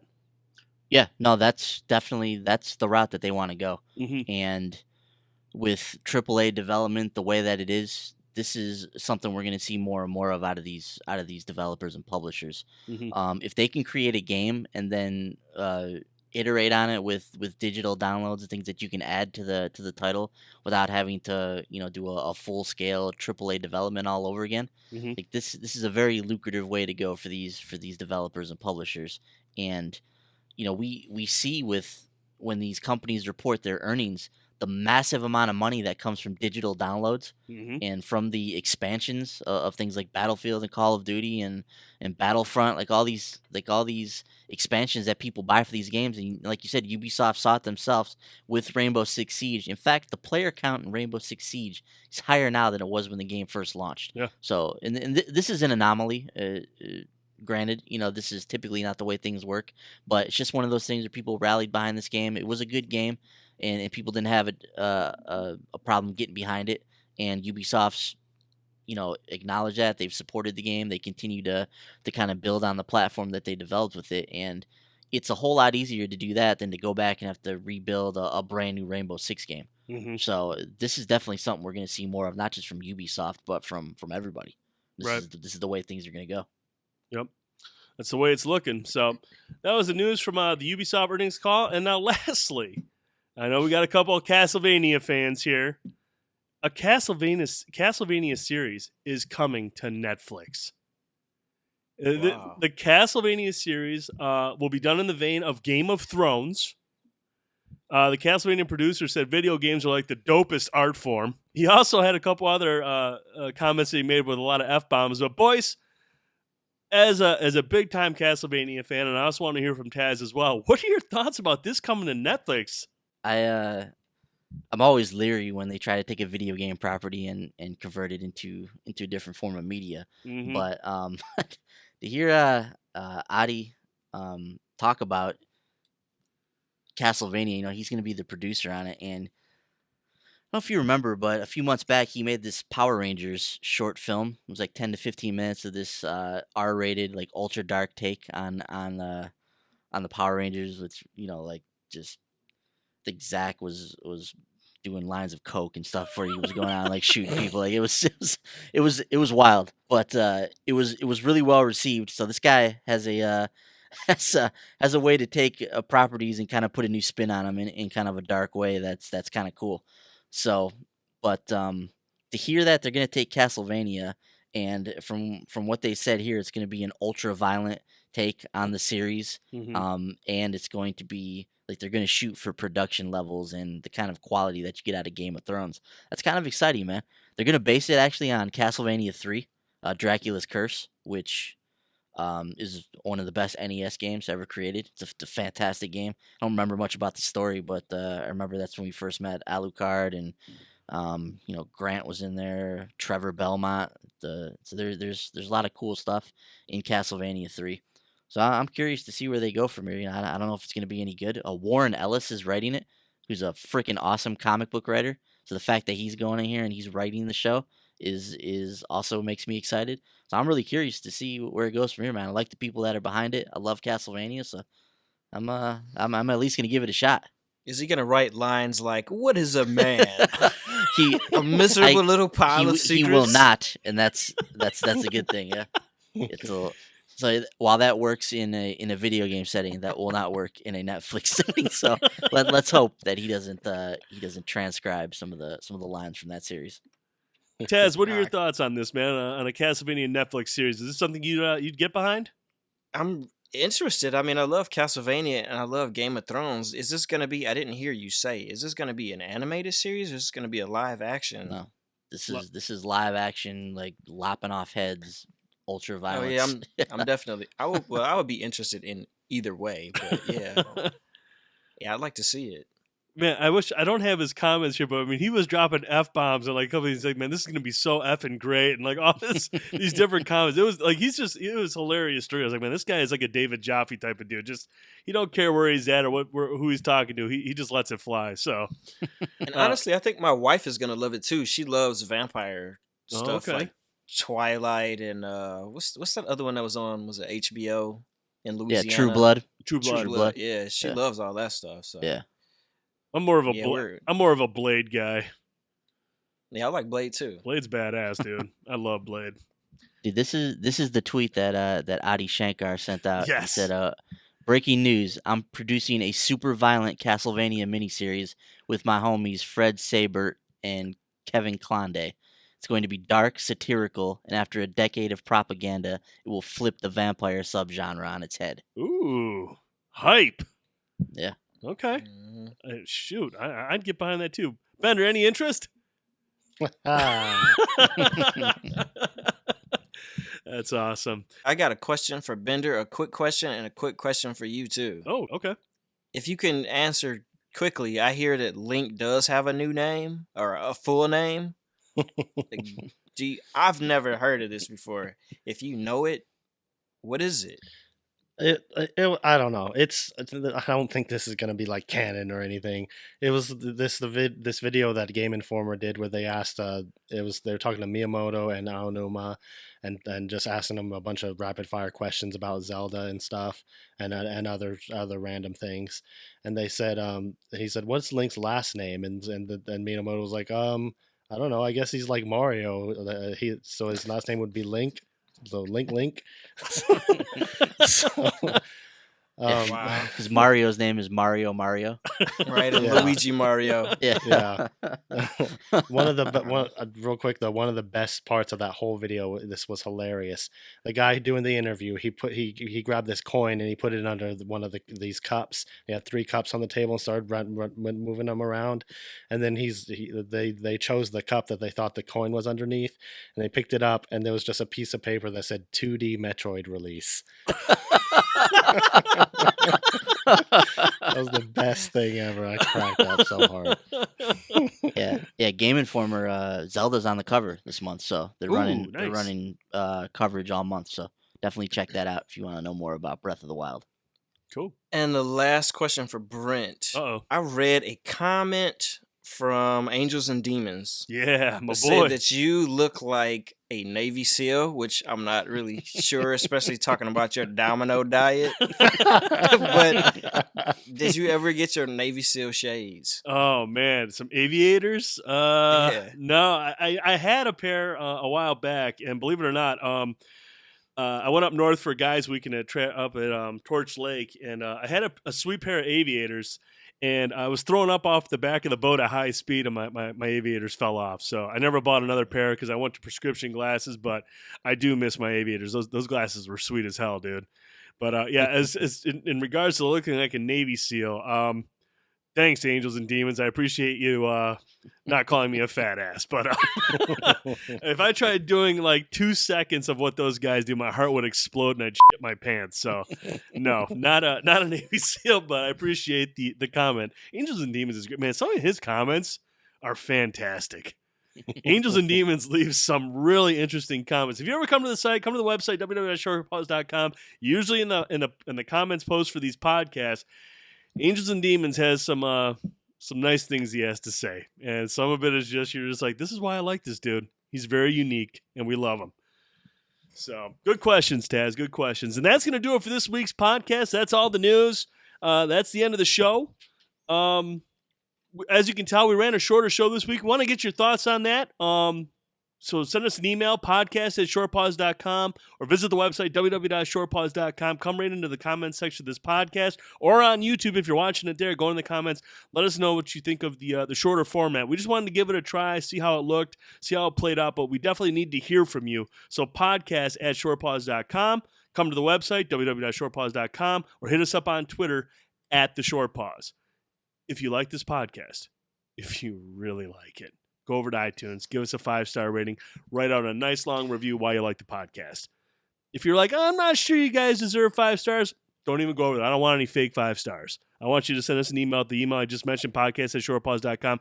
Feedback, suggestions, comments, questions, anything. The only way this show is going to get better is if we hear from you. So take the time, hit us up with an email, let us know your thoughts. We'll do whatever we need to do to make this show more appealing to you and any of your friends. That's what we're here for. We love talking video games, but we want to make sure we're talking about stuff that you want to hear about. Make sure you subscribe to our YouTube channel, Short Pause Gaming. Follow us on Twitch, Short Pause Live. That's where the Thursday Night Indie Spotlight is every week. We've got the Short Pause joint co-op stream every week. We're going to be streaming Sniper Elite 4 Monday night, 10 o'clock. We're going to do the second Overwatch mission. Really excited to play through that. That's going to be a great stream. Ben and I will be on there 2 hours before the game comes out. So you stop by the stream, hop into the comments, let us know what you think of the game. We'll talk to you while we're playing the game. Bender, where can we find you gaming and tweeting? As always, I'm on Twitter at Bender_guitar. You can find me on PlayStation Network at me_Bender, on Nintendo Network at Bender82, and Xbox Live at meBender82. Awesome. Mr. Boyce? As always, I'll be not tweeting at Piccolo930. That's my PSN handle as well. So you can find me on there, Piccolo930. Short Pause Live, once again, is the Twitch channel. That's where the Thursday Night Indie Spotlight will be. That's where our Sniper Elite stream will be. So make sure you check us out there as well. Awesome. And for our special guest, Mr. Taz Meah, where can we find you gaming and tweeting, my friend? You can find me on our blog, shortpause.com. I write about anime. Yeah. I tweet at Tazpause, Tazpause. I'm also commenting on Crunchyroll. Yeah. On PlayStation, I am the Amazon. You can find the information on how to spell that on our blog, too. But yeah, holler at me. Cool. You can find me on Twitter at TheDude1979, Xbox Live, TheRealDude79, and Twitter, TheDude1979. Frankie Ayler will be back next week. For Mr. Holt, Mr. Boyce, and Mr. Taz, thank you for listening to The Short Pause and watching The Short Pause Gaming Podcast. We'll talk to you next week. Good night, everybody.